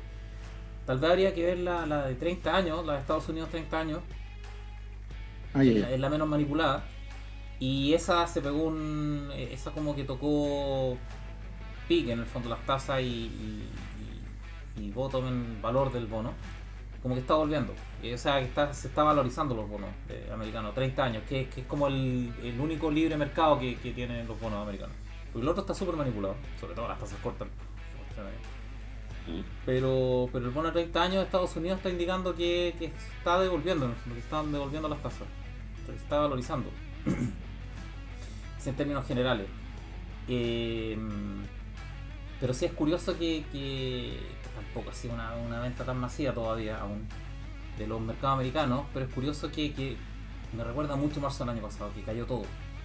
Y eso es muy raro, que caiga todo, que caigan bonos, que caigan activos, que caigan los bonos americanos. Aquí fue esto. Eso es lo que todo comentas tú.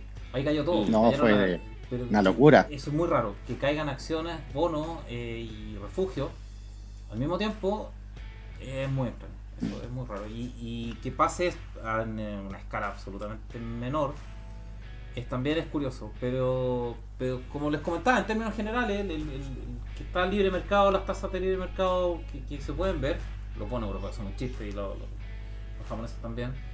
Las tasas de 30 años de Estados Unidos están bajando.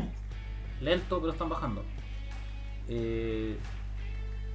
que genera un poco más de tranquilidad en ese mercado. No está fija por un rato, no sé qué tanto, pero por un rato probablemente no está bajando. Estas cosas se mueven como buques tanques, no como las rápido. Estas no se mueven tan rápido, sobre todo las norteamericanas. Y tampoco las nuestras probablemente no deberían moverse tan rápido, deberían ir como correlacionadas con las americanas. Sobre todo porque no tenemos un gran ratio de deuda, no nos vemos peligrosos todavía para efectos. Finalmente, ¿cuál es el riesgo? Que no te paguen, y Chile está muy lejos de eso, en términos reales. Pueden haber evaluaciones de riesgo de las compañías calificadoras, pero en términos prácticos, que no paguemos va a pasar en mucho tiempo. Mucho tiempo. Así es que la otra vez veía un analista que decía este movimiento de Wall Street, que decía que aquí empezó la pandemia, que fue en marzo del 2020, el tema de las cuarentenas. Entonces mainstream, que es donde la economía real se destruyó, y por el otro lado Wall Street empezó a subir, que es lo único que yo veo, que todo el mundo sacó sus lucas de la economía real y las fue tirando hacia la bolsa para generar rendimiento. Es lo que yo estimo que pasó, y por lo menos en Estados Unidos. Eso es lo que yo veo un poco. Ahora también hay mucha recompra de acciones también en esta empresa. En estos momentos, entonces también puede ser eso. Amazon de hecho recompró emitió bonos, claro, emitió 18 también billones de dólares para recomprar sus bonos. Está perfecto ahora con las tasas. Eso es lo que tenés que hacer, digamos. O sea, te conviene mucho recomprar tus acciones y generar los dividendos que te dan esas acciones, en vez de, y con las tasas actuales por un precio. Eso es así. Hay mucha recompra también, es verdad eso. Oye, yo creo que nos queda un minuto. Se va a acabar. Y se va a acabar. Yo creo que nos queda un minuto, así que estamos listos. Yo creo que ya analizamos todo lo que teníamos que ver. Así es que, si queréis, descomparte Sub para despedirnos. Ya, perdón. No. ¿Ahí sí? Ahí sí. Ahí estamos. Yo, bueno, despedirnos solamente y agradecer a los lectores y auditores que nos han acompañado por tanto rato, digamos como 2 horas, pero ha sido entretenido. Y ojalá que haya salido bien la transmisión, me parece que sí, que estuvo bastante fluido. Así que eso, saludo a todos los auditores.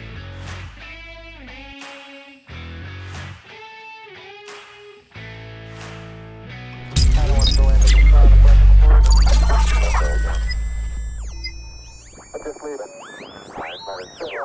Walk around it.